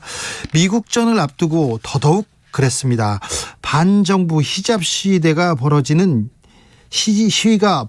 이란에서는 이란 축구 대표팀의 승리가 정권에 힘을 실어줄 것이다. 이런 얘기가 나옵니다. 그러면서 대표팀의 패배를 외치는 목소리가 높았습니다. 어제 미국과의 경기에서 이란 대표팀이 패했습니다. 미국 선수들은 울고 있는 이란 선수들을 위로했습니다. 그런데 이란 국민들 거리에 뛰쳐나와서 환호하면서 축하했습니다. 27살 남성 페흐란 사막은 자동차 경적을 울리면서 패전을 축하하다가요, 이란 보안군이 쏜 총에 맞아 숨지기도 했습니다. 이 숨진 남성 어린 시절 축구 선수였고요. 이란 국가대표 친구더라고요. 월드컵이 끝나고 이란 축구대표팀 걱정은 더 커집니다. 이란 선수들 월드컵에서 국가를 부르지 않음으로써 반정부 시위를 지지했다고 처벌받을 수도 있다고 합니다. 이란 대표팀 선수들은 친정부주의자들로부터 비난을 받습니다. 그런데요, 선수들의 행동이 적극적이지 않았다면서 반정부주의자들한테도 비난을 받습니다. 정치에 휘둘리는 이란 축구 선수들의 처지가 패배보다 더 슬퍼 보입니다. 이란의 평화를 빕니다. 이란 여성들의 삶과 자유를 빕니다. 이란 선수들의 안녕을 빕니다. 주 기자의 1분이었습니다.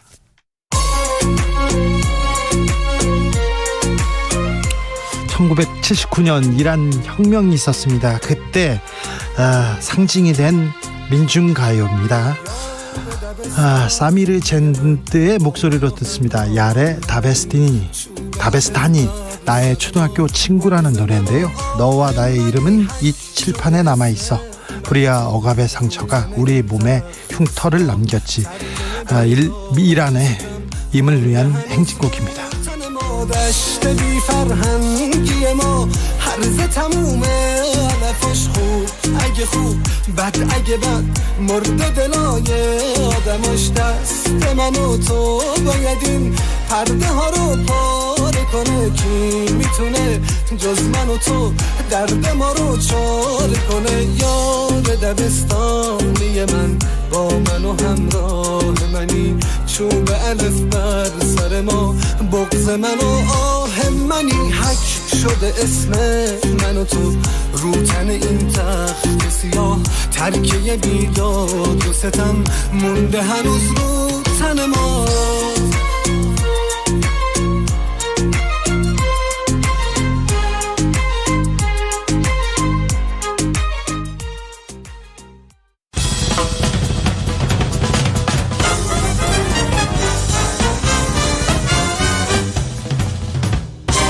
훅 인터뷰.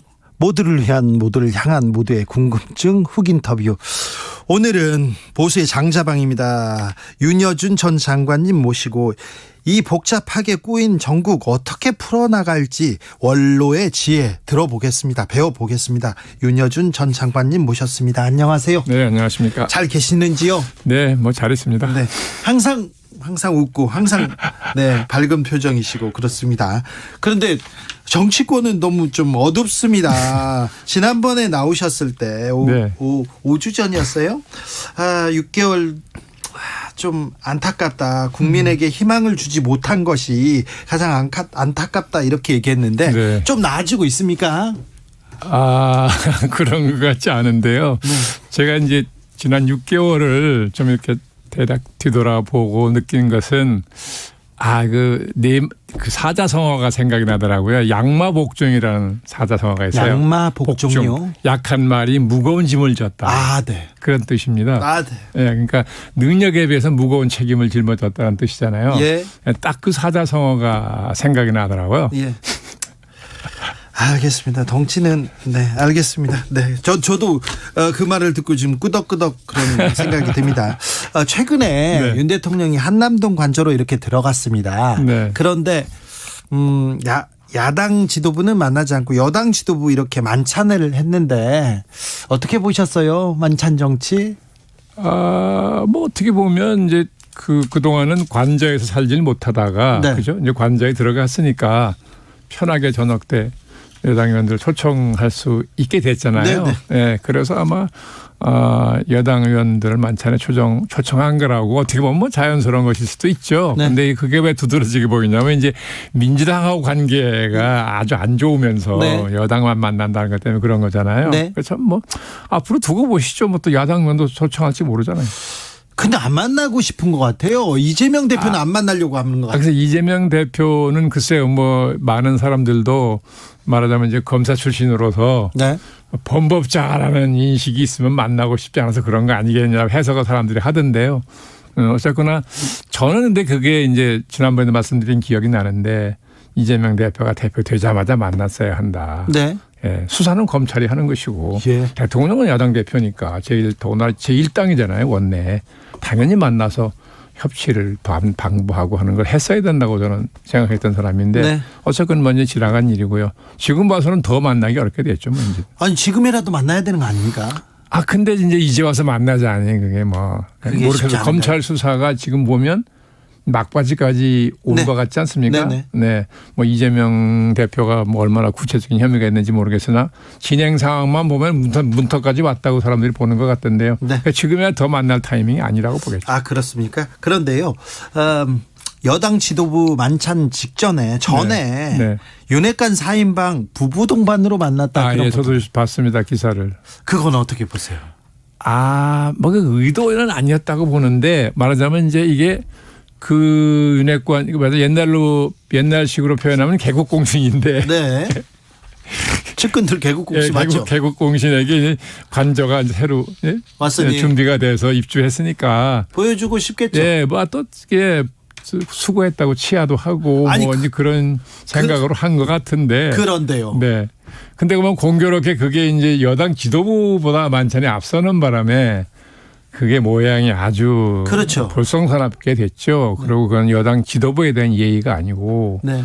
예, 그렇게 정치하는 거 아닌데 그거를 윤 대통령을 미처 생각 못했다 하더라도 저는 주변 참모진들이 왜 그걸 안 말렸는지 이해가 안 가요. 그러게요. 그리고 제가 보기에는 윤핵관이라는 사람들도 대통령님 다른 사람들을 먼저 보십시오. 이럴 때 지금 야당 대표를 먼저 보자고 하는 게 이런 얘기라도 좀 해야 되는 거예요. 그런데 윤핵관이라는 분들 지금까지 행동을 봐서는 그럴 분들 같지는 않던데.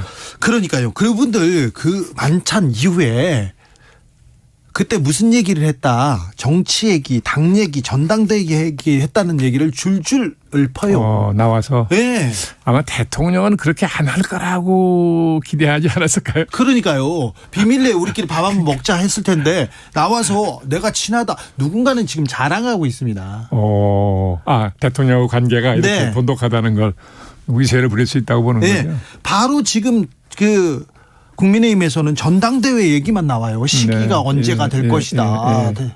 대통령하고 이 얘기한 것으로 보이지 않습니까? 뭐 얘기했을 수 있죠. 뭐. 했을 수도 있지만 너무 보이지 않습니까? 지금 경제 위기에 이태원 참사에 아무것도 해결 안 되는데 당권 가지고 지금 계속 자기네들 자기 공천권 얘기만 하고 있는 거 아닌가 이런 얘기. 그분들한테는 그게 제일 중요한 이슈겠죠. 뭐 문제겠죠. 맞습니다. 정치인들한테는 제일 그렇죠. 네, 알겠습니다. 이재명 대표와는 그래도 만나야 되는 거 아닙니까? 근데 어차피 이게 타이밍을 놓쳤기 때문에 네. 쉽지는 않아 보여요. 알겠습니다. 네. 도어 스태핑 중단했습니다. 네, 그렇군요. 지난번 오셨다인지 가신 네, 사이에 네. 어떻게 보셨습니까? 저는 그 도어 스태핑을 한다고 그럴 때 윤 대통령이 저걸 한다? 너무 전 놀랐어요. 왜냐하면 그거는 제 경험으로 봐도 아주 노련하고 화술이 뛰어난 정치인도 굉장히 부담스러운 거거든요. 그렇죠. 미국 대통령 같은 경우도 뭐 클린턴 대통령이나 오바마 대통령이 아주 말을 잘하는 대통령으로 유명하지만 거의 도어 스태핑 같은 걸 안 했어요. 네. 아주 드물게 했던 거거든요. 우리는 굉장히 자주 한 것 같지만 사실 아니라고요. 그렇죠. 근데 이걸 매일 한다. 하는 걸 보고 이거는 몰라서 갖는 용기다. 네. 이 위험부담을 몰랐으니까 그렇게 하는 거지 알고는 절대 못한다고요. 네. 예, 그래서 이게 몰라서 부리는 용기인데 야 저게 얼마나 갈라나 그런 마음으로 보고 있었습니다. 네. 예. 그런데 어쨌든 그런 대로 6개월 한 거는 저는 굉장히 네. 대통령으로서는 굉장히 노력을 많이 했다고 보는 거죠. 네. 예, 보는 건데 이왕 6개월까지 했으면 조금 뭐 본인 생각하기에 불미스러운 일이 있었다 하더라도 저를 그냥 했어야 돼요. 그래요? 왜냐하면 특히 대통령 본인이 그 도어스태핑을 네. 굉장히 상징을 부여했어요. 그렇죠. 용산 시대의 상징성을 부여했거든요. 윤석열 정부의 상징이라고 예. 했죠. 근데 자기 상징은 자기가 없애는 사람이 어디 있어요? 네. 그건 정치적으로 어리석은 짓이에요. 네. 아무리 힘들고 그렇더라도 위험부담이 있죠. 그렇더라도 6개월 왔으면 네. 앞으로 점점 더 이제 솜씨도 늘 테니까 네. 그걸 했어야 되는데 저는 근데 크게 중단한 게 뭐 MBC 때문이라고 돼 있는데 과연 저게 MBC 때문이냐 네. 속된 표현을 하면 울고 싶을 때 따고 때린 거 아니냐 네, 네. 이런 생각도 들어가더라고요. 그러게요. 네. 앞으로 어찌해야 됩니까? 도어스태핑. 뭘요? 도어스태핑. 이제는 안 한 것처럼 해놨으니까 저걸 또 그대로 하긴 쉽지 않을 거 아니겠어요. 그러나 어떤 형태로든 네. 이 대통령은 언론 접촉을 좀 자주 해서 예. 본인 자신을 훈련시켜야 돼요. 그래요. 예. 국정을 파악하는 것도 노력을 해야 되고 그 국정을 국민에게 어떻게 설명하느냐 하는 것도 훈련을 해야 되고 네. 어떻게 기사의 방향만 주고 기사는 안 주느냐 네. 그것도 훈련을 해야 되고 그렇죠. 예. 그리고 중요한 이슈를 덮고 다른 중요한 이슈로 이슈 전환하는 그렇죠. 거라든지 네. 그런 걸 몸에 익히기 위해서라도 어차피 이제 뭐 최고의 정치인이 됐으니까 해야 되는데 모르겠습니다. 어떻게 할지는. 네. 네, 알겠습니다. 네. 아무튼 그 약식회견 중단으로 이 발언 리스크, 이 윤 대통령의 발언 리스크 줄어들었다. 그래서 안 했으면 좋겠다. 이런 사람들도 많더라고요.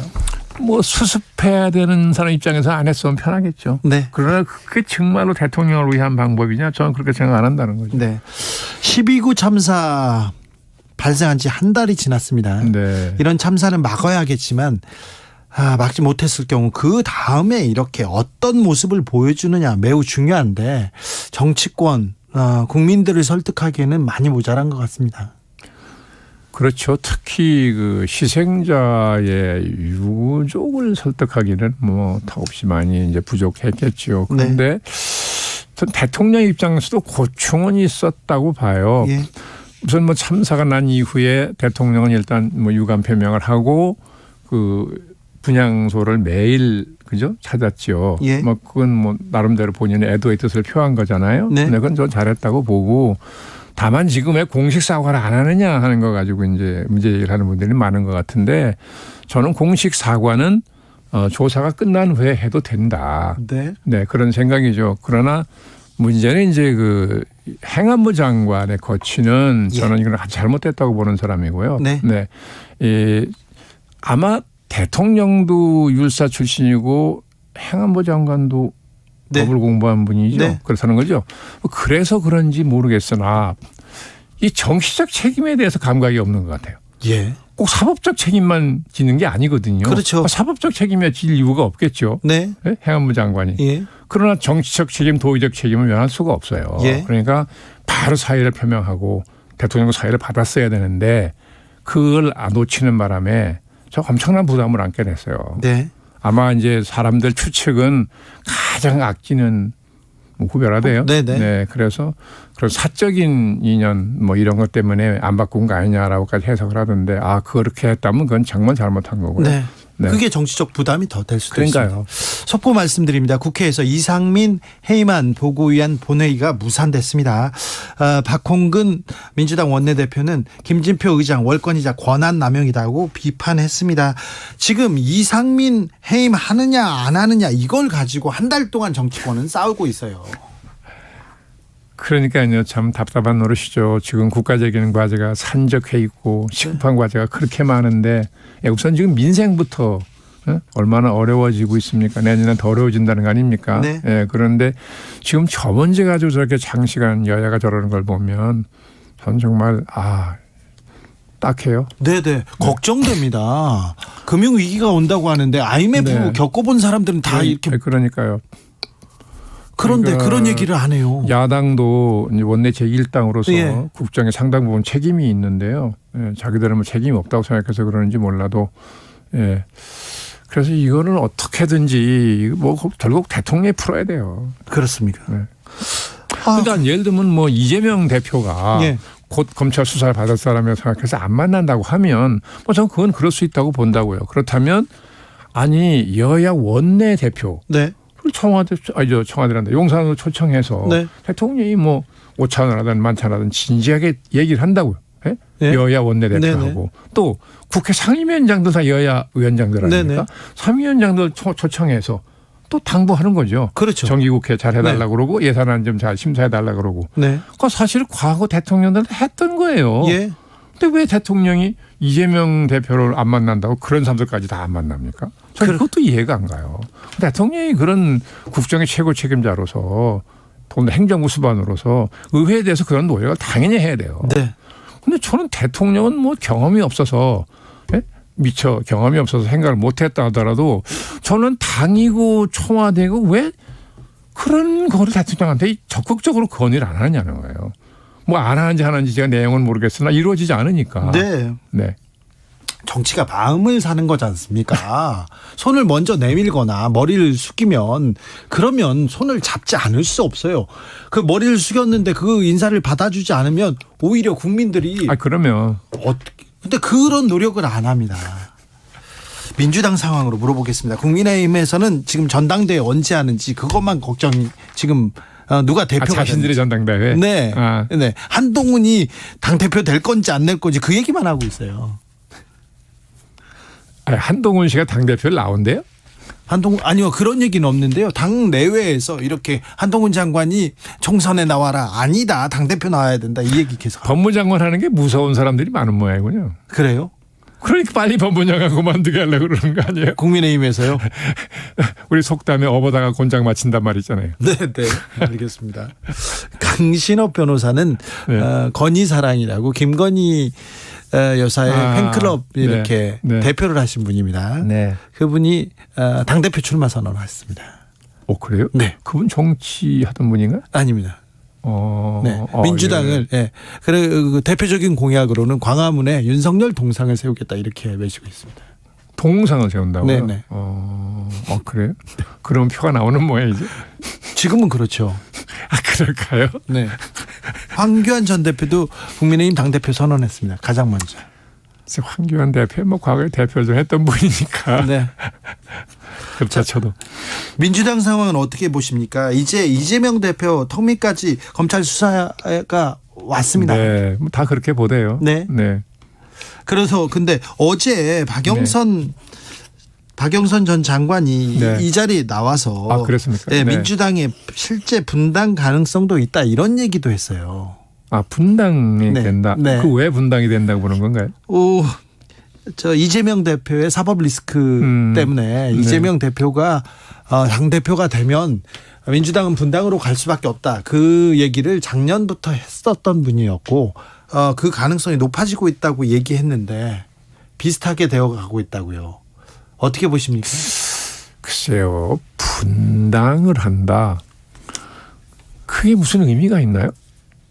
그러게요. 그거 쉽지 않을 텐데요. 민주당에서. 네. 완전히 새로운 사람들로 새로운 당을 만든다면 몰라도 네. 지금 저 당이 뭐 친명과 반명으로 분당한다 그러면 어느 쪽인들 국민이 쳐다보겠습니까? 그렇죠. 예, 네. 저는 그 현실성 거의 없어 보이는데 모르죠. 뭐 정치 고수가 하신 분 또 민주당 계신 분이 했으니까 저보다 더 잘 아시겠지만 네. 저 같은 그냥 멀리 있는 사람의 상식으로는 가능성이 좀 없어 보이긴 하는데요. 이낙연 전 대표의 복귀에 대해서는 어떻게 보는지요? 복귀가 쉬울까요? 그러게요. 저도 쉽진 않아 보이는데요. 저는 그리고 개인적으로 이제 특히 젊은 사람들하고 이 얘기를 해보면 이낙연 전 대표의 별명이 미스터 엄중이에요. 예. 그렇죠. 뭘 항상 엄중히 본다는 거죠. 항상 자기 의견은 없고. 네. 예.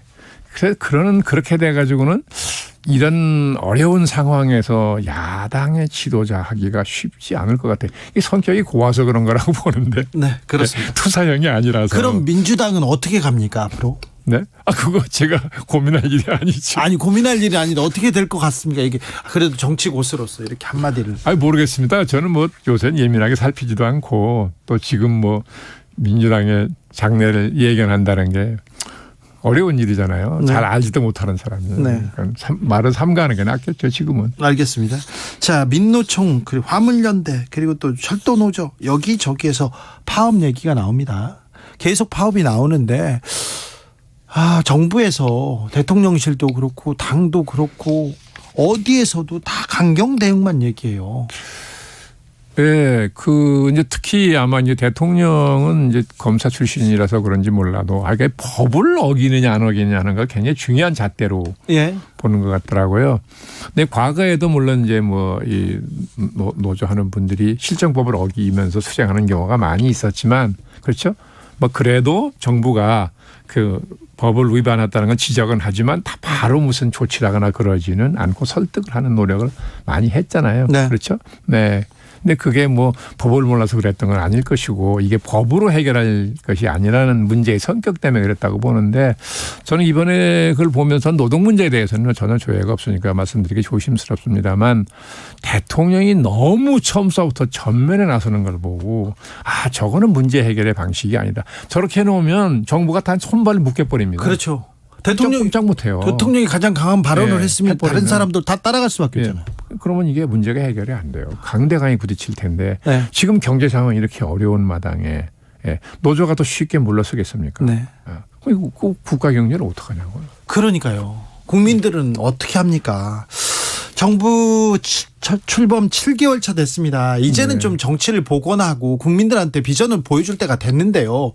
아직은 안 보여주고 꽁꽁 숨기고 있는 것 같은데 자 이거는 좀 고쳐라. 이거는 좀 해결해야 된다. 좀 재언 좀 부탁드립니다. 근데 지금 재언이라는 게 무슨 의미가 있을지 모르겠는데요. 글쎄요.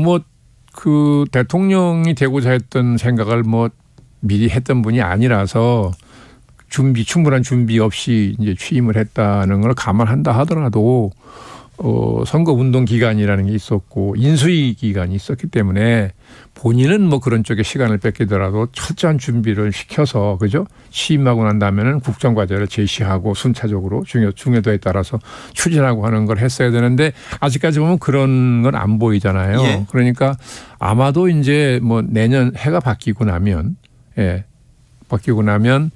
지금 내각 가지고 국정 끌고 가기 쉽지 않아 보이고 또 그때까지도 대통령이 막 전면에 나서 다 할런지 그건 모르겠습니다만 그건 현명한 생각이 아니고 그러니까 내년 들어가서 상당히 많은 인사 개편이 불가피해 보이는데 지금 나름대로 준비를 하는지 안 하는지 모르겠습니다만 일단 그렇게 해서 진용을 좀 제대로 짜놓고 나서 국정의 우선순위도 정하고 하는 걸 빨리 해야 되겠죠. 그래서 국민을 설득해야 되는데 지금은 전혀 그게 없어요. 그렇죠. 국민들한테 보여줄 수 있는 카드가. 그러니까 국민의 역량을 모을 방법이 없어요. 그 지지도가 계속 지금 30% 초반을 가다가 요 며칠 사이에 30대 후반이 나왔다고 해서 그런 조사도 있지만 거의 비슷합니다. 그래서 여론조사 전문하는 친구들 물어봤어요. 그랬더니 그 해석은 여러 가지가 있더라고요. 이 화물 노조의 강공에 대한 보수 세력의 결집 이런 게 있어서 잠깐 올라가는 거 아니겠느냐. 그런데 언제까지 이런 지지부진한 지지율로 그리고 국민과의 이렇게 소통 없는 이렇게 행보를 보일지 참 안타깝습니다. 그런데 아마도 내년에 들어가서는 대통령도 어떤 선택을 해야 될 거예요. 이런 상태로 6개월 지금까지 6개월 보낸 것처럼 내년에 가서도 가면 엄청난 게 힘들 겁니다. 그렇게 하면 안 되죠. 안 되죠. 큰일 나죠. 나라가 우선 어지러워지고. 그러면 국민의힘이 좀 약간 다른 선택을 하지 않을까요? 그렇게 된다고 하면 총선을 앞두고 있으니까 우선 국민의힘이 제일 먼저 동요를 한다고 봐야겠죠. 상식적으로 항상 과거에도 그랬으니까요. 분당까지는 분당이 할 용기가 있지는 않을 거고요. 네네. 알겠습니다. 여기까지 듣겠습니다. 제가 몰고 가서 죄송합니다. 아닙니다. 네.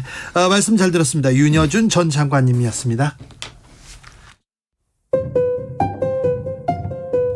정치 피로, 사건 사고로 인한 피로, 고달픈 일상에서 오는 피로. 오늘 시사하셨습니까? 경험해보세요. 들은 날과 안 들은 날의 차이. 여러분의 피로를 날려줄 저녁 한 끼 시사 추진우 라이브.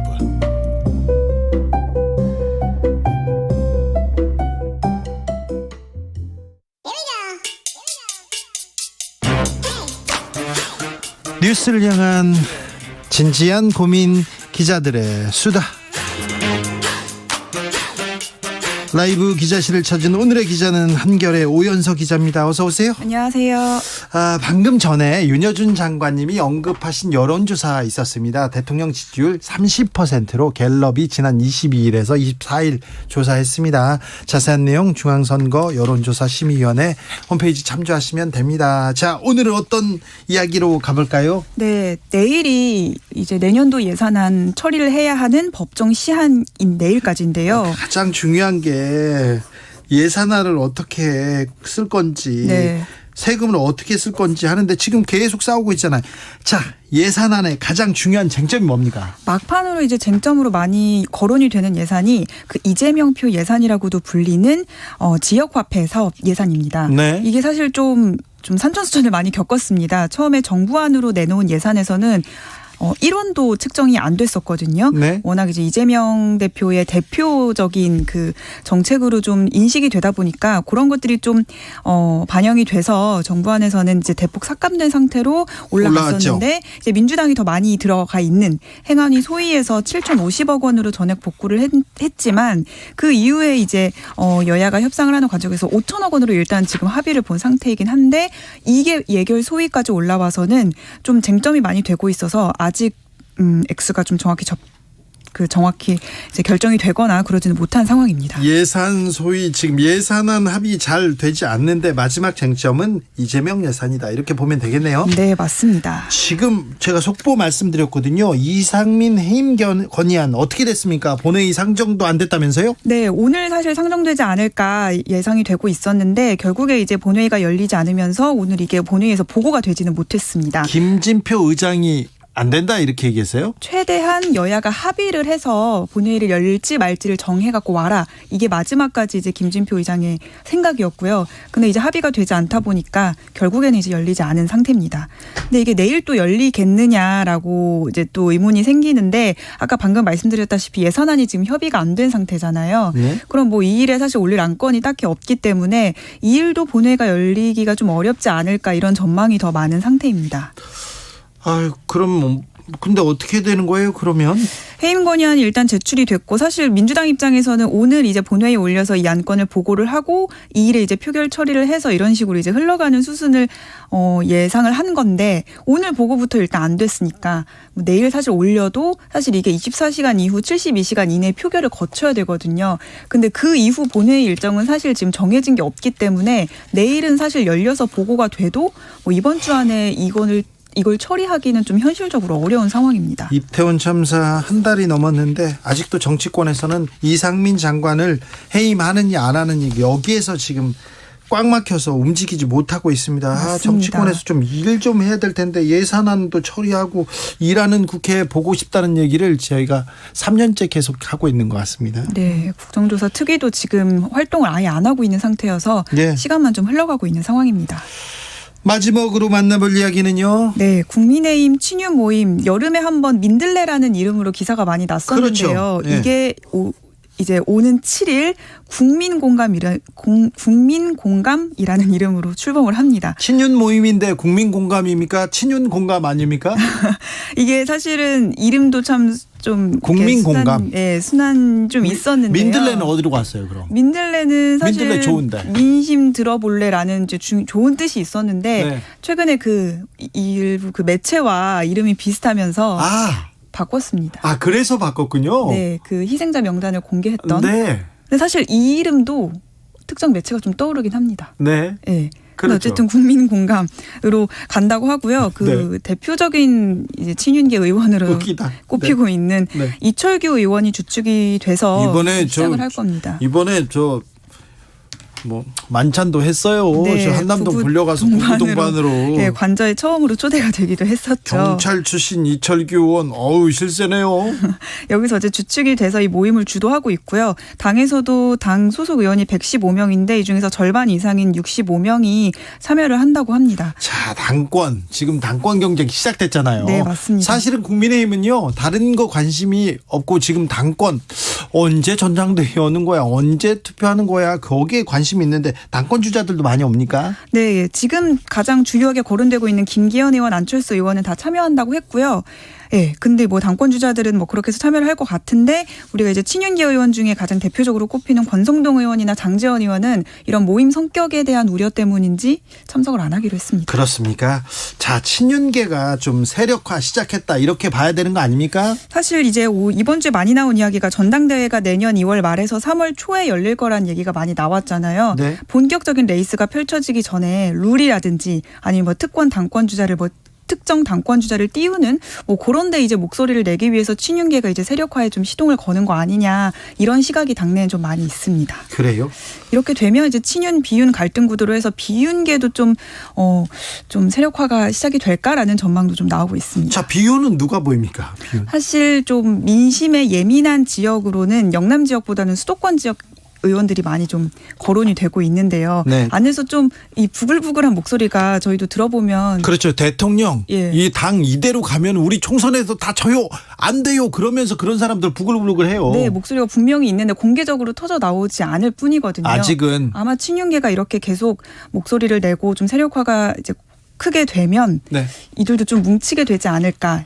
좀 대표적으로는 요새 좀 쓴소리를 많이 하고 있는 유승민 전 의원이나 네. 안철수 의원을 중심으로 뭉칠 수 있지 않을까라는 조심스러운 전망이 나오고는 있습니다. 안철수 의원은 또 친윤인가요? 그럼 반윤인가, 비윤인가요? 반윤인가요? 본인은 반윤은 인수위원장을 아니에요? 하면서 예. 이제 국정 파트너라는 거를 강조는 하고 있는데 요즘 하고 있는 발언은 이제 당의 주류들이 하는 발언이랑은 조금 거리가 멀긴 합니다. 네. 당심보다는 민심을 조금 더 염두에 두고 발언 메시지를 준비하는 것 같다는 얘기가 많이 나오고 있습니다. 네. 그렇죠. 근데 비윤 쪽에서는 좀 치고 나오는 사람은 안 보이네요. 그게 좀 당에서도 그런 얘기가 많이 나오고 있는데요. 뭐 유승민 전 의원이 밖에서 이제 목소리를 많이 내곤 있지만 워낙 그 발언 수위가 높다 보니까 안에서 비윤으로 꼽히는 의원들한테도 조금 거부감이 있는 좀 기류도 좀 읽히고 있거든요. 그런데 여당 당대표 선거가 쉽지 않습니다. 대통령이 원하는 사람이 당대표 되지 않습니다. 원내대표도 마찬가지고요. 그런데 다 여기에 가 있어요. 국회의원들은요, 최대 관심사가 내가 배지를 달 것인가, 공천을 받을 것인가 하거든요. 그래서 국민들이 생각하기에는 조금 상식에서 먼 발언들도요, 마구 합니다. 왜 그러냐면요, 이 공천권, 또 힘 있는 사람들 잘 보이는 거, 이것 때문에 이렇게 막 하는데요. 아, 참. 한동훈 장관 얘기는 나옵니까? 당대표 후보로 이름이 많이 거론이 됐다가 요즘에 또 총선에 출마해야 된다는 목소리가 조금 더 나오고 있습니다. 그래요? 네. 지켜보겠습니다. 네. 기자들의 수다 한결에 오연석 기자와 함께했습니다. 감사합니다. 감사합니다. 교통정보센터 다녀오겠습니다. 임초희 씨. 네, 이 시각 교통정보입니다. 서울 시내 퇴근 정체가 계속해서 절정입니다. 삼각지역 1번 출구 앞에 있었던 집회는 약 1시간 전쯤 종료가 됐고요. 무대 철거 작업으로 아직 한강대로 용산우체국 앞에서 삼각지역 쪽으로 하위 4개 차로가 분무 통제입니다. 도로 이용에 참고하시고요. 6시부터는 지하철 4호선에서 지하철 타기 선전전이 진행되고 있습니다. 해당 구간 열차 운행이 지연될 수 있으니까요. 이용에 참고하시기 바랍니다. 강변북로 구리 쪽 마포대교부터 구리시계 사이 퇴근 차량들이 몰려 있습니다. 올림픽대로 하남 방향은 행주대교에서 월드컵대교, 한강대교부터 청담대교까지 밀리고요. 더 가서는 잠실 부근에서 퇴근 교통량이 늘어 있습니다. 반대 공항 쪽으로는 암사대교 부근 4차로에 사고 주의하시기 바랍니다. KBS 교통정보센터에서 임초희였습니다.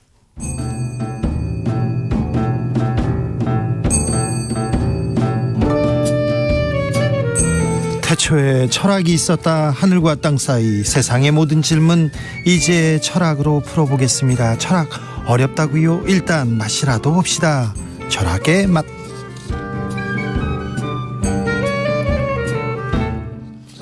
정치 철학자 김만곤 박사 어서 오세요. 예, 안녕하십니까. 조영근 소셜랩 접경지대 소장 어서 오세요.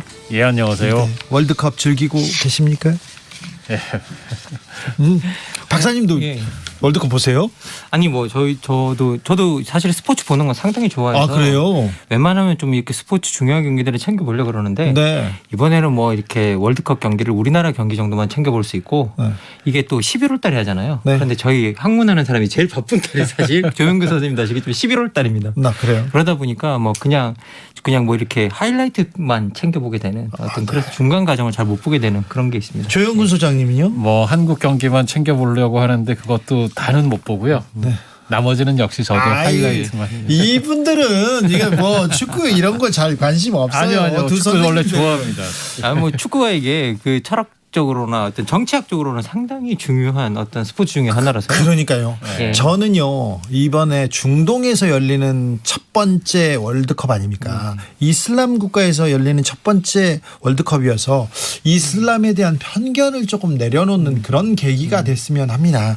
그리고 이란 국가대표팀이 국가를 부르지 않습니다. 반정부 시위를 이렇게 지지한다고 그랬더니 가족들을 데려가서 고문하겠다고 이렇게 해서 2차전에서는 또 2차전에서는 그 뭐 국가를 부르고요. 예, 억지로 따라 부르는. 네, 억지로 부르는데 또 경기도 또 이기고 하는데 아무튼 몇 가지 많은 생각을 하게 됩니다. 자, 월드컵 하면 어떤 기억이 있습니까? 김만곤 박사님 기억 없다고 올라오죠? 아닙니다. 2002년은 저희들도 뭐 친구들이랑 모여서 같이 응원했던 기억도 있고요. 아, 그래요? 예, 그리고 그때 사놓은 유니폼을 이번에 저희 그 응원하면서 저희가 그 아이가 처음 생기고 이제 응원할 수 있는 나이가 돼서 네.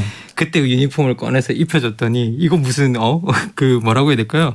너무 옷이 크니까 네. 이게 무슨 치마 같다면서 이렇게 투닥거리고 있었는데 이렇게 입혀보고 하면서 그때 기억도 나고 해서 뭐 좋았었습니다 저는. 네.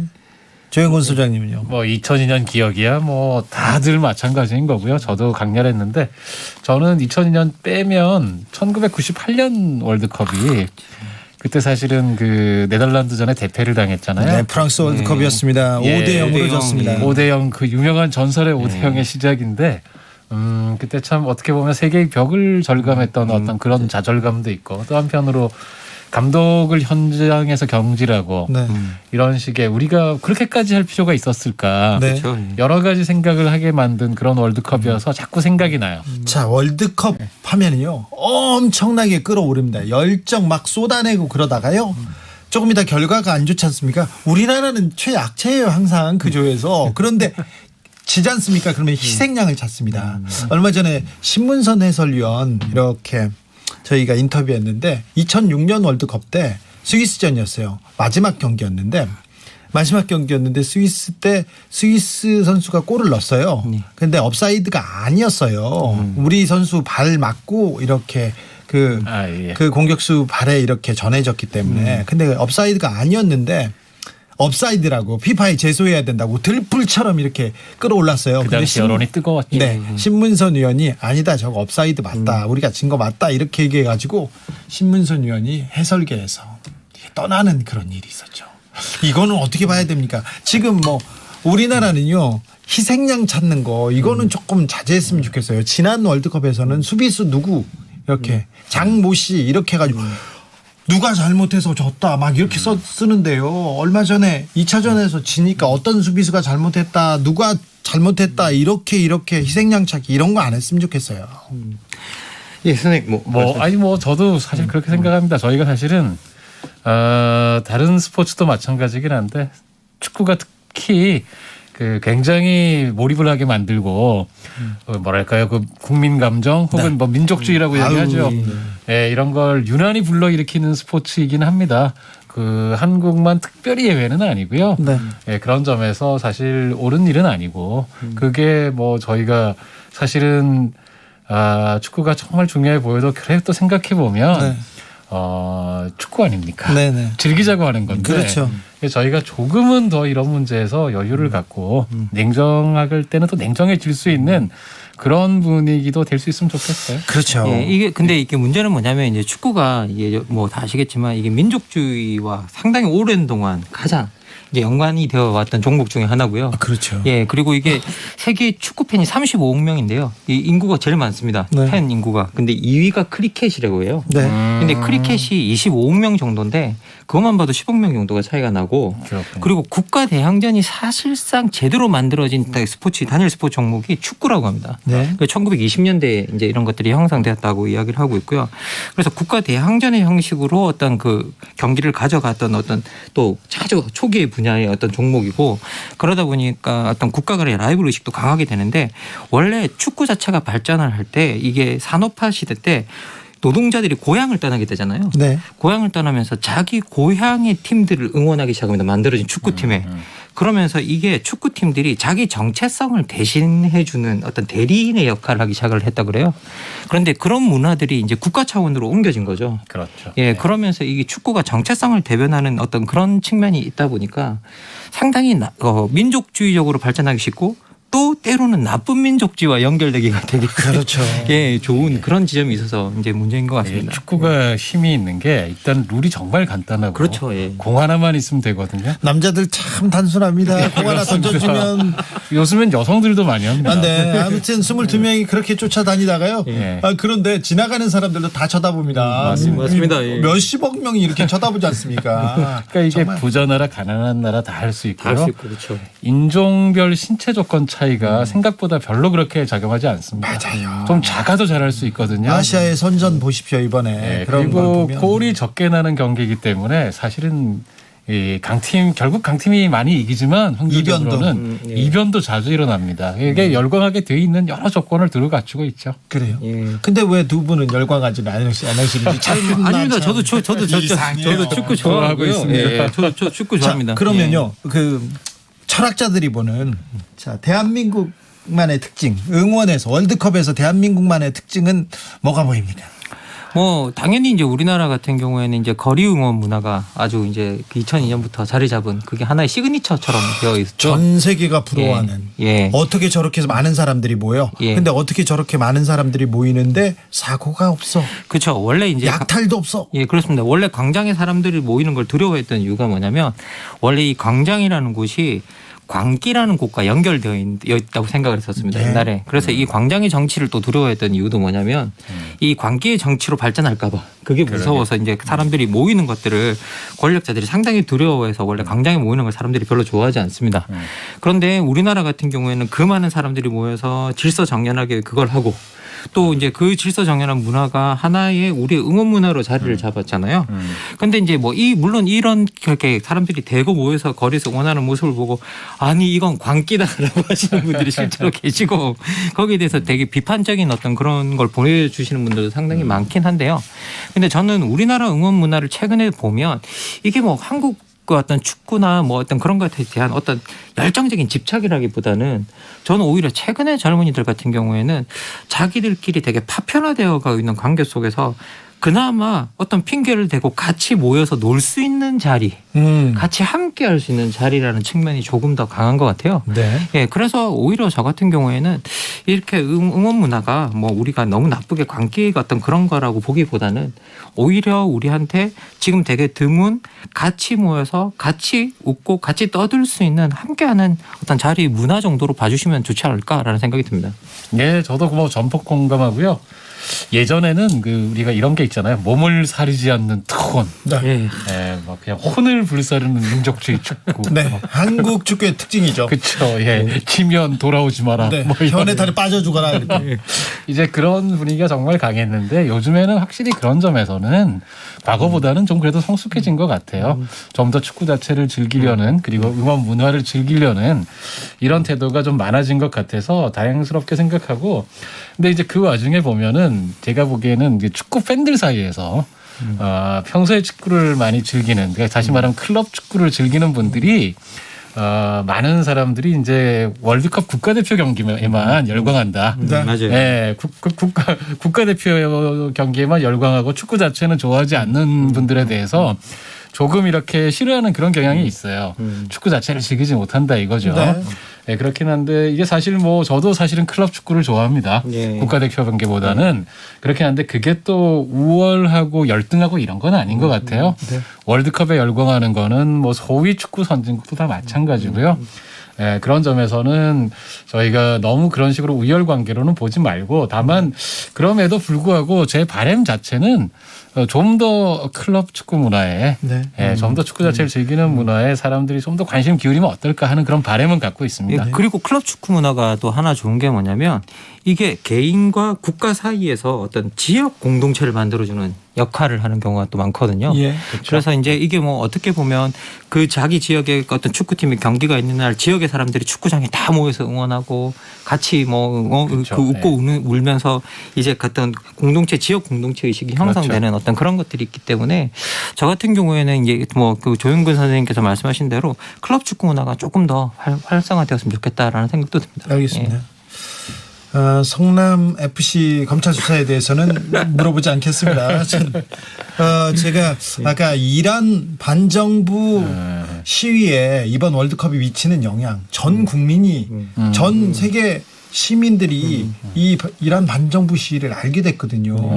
그리고 이란 국가대표를 이렇게 응원하게 됐거든요. 그런데요, 좀 재밌는 게 중국에서도 월드컵의 나비 효과가 이렇게 지금 펼쳐지고 있습니다. 코로나 시대에 그냥 봉쇄만 했지 않습니까? 통제만 했는데 다른 나라 보니까 다 응원해. 마스크도 안 써. 그냥 즐기고 있어. 이게 뭐야. 거기에다가 그렇죠. 신장 위구르 자치족들의 그 집단 거주지에서 화재가 났고 우르무치 네, 제대로 이렇게 대처를 하지 못해서 반정부 시위가 일어나고 있어요. 이 부분은 어떻게 봐야 될까요?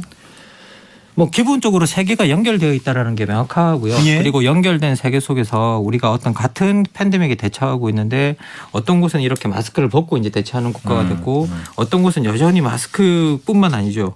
뭐 아예 그 통제 이 인구 이동 자체를 통제하고 있는 어떤 그런 상황이 만들어지고 있기 때문에 이제 거기에 있어서 그런 광경을 직접 TV 화면으로 목격하는 사람들로서는 어떻게 이렇게 상황이 다를 수 있을까에 대해서 의문을 품는 게 또 당연하고요. 네. 예. 그런 것들이 당연히 이제 결국은 그런 대처의 부분에 있어서는 정치적 대응의 부분이 상당히 중요하기 때문에 네. 우리의 권력자들이 이 상황에 대해서 잘못 대응했기 때문에 이런 일이 일어나고 있다라고 이제 느끼는 부분은 당연한 것 같습니다.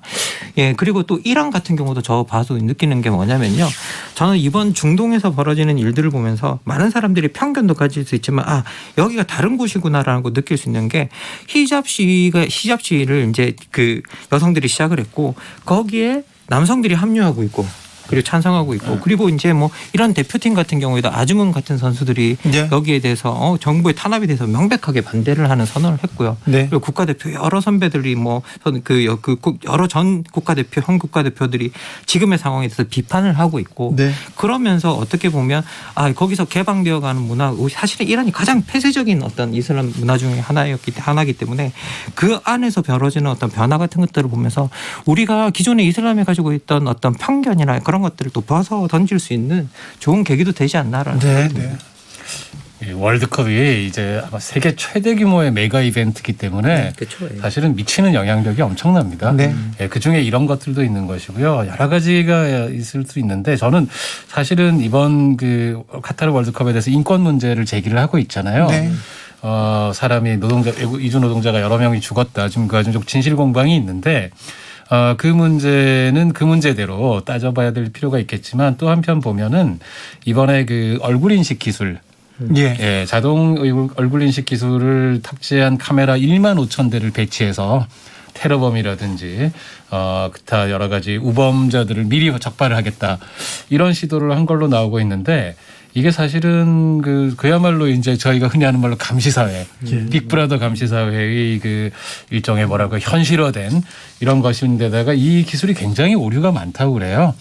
그래서 지금 사실은 이런 메가 이벤트를 통해서 이런 식의 빅브라더 사회를 만들려고 하는 일종의 실험이 일어나고 이걸 합리화하려고 하고 이런 것들에 대해서도 저희가 좀 경계해 볼 필요가 있지 않겠나 이런 생각해 봅니다. 네.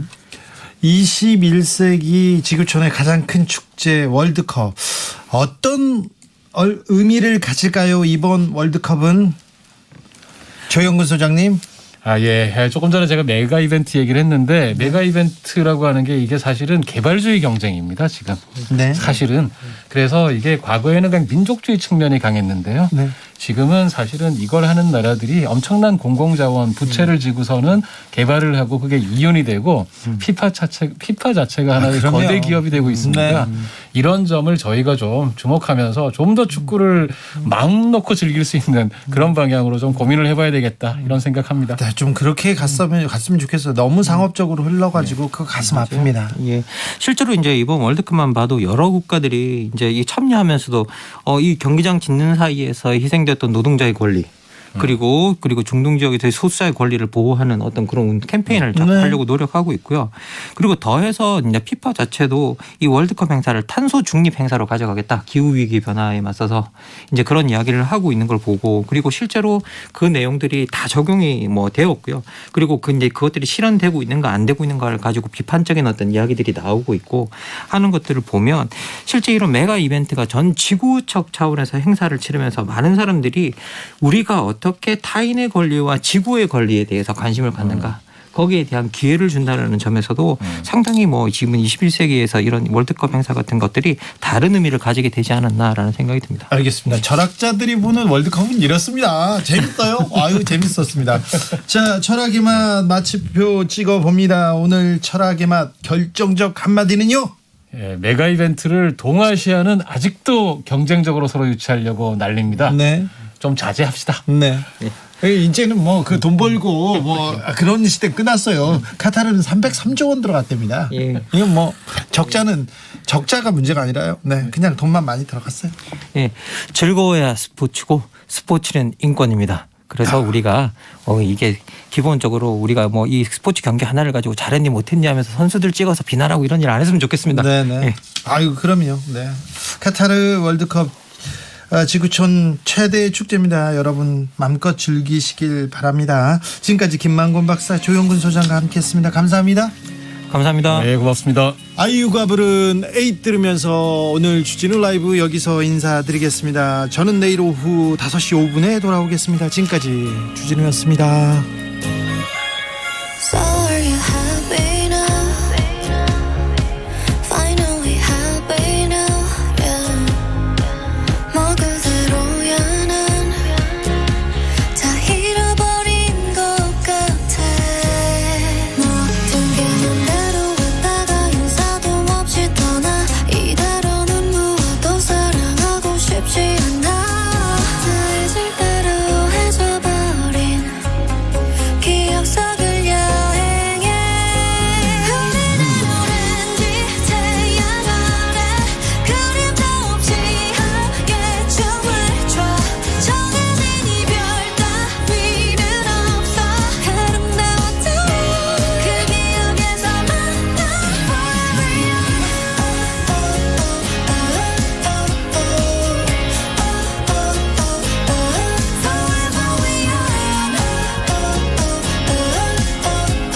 이런 운명이라면 영영 깨지 않을게.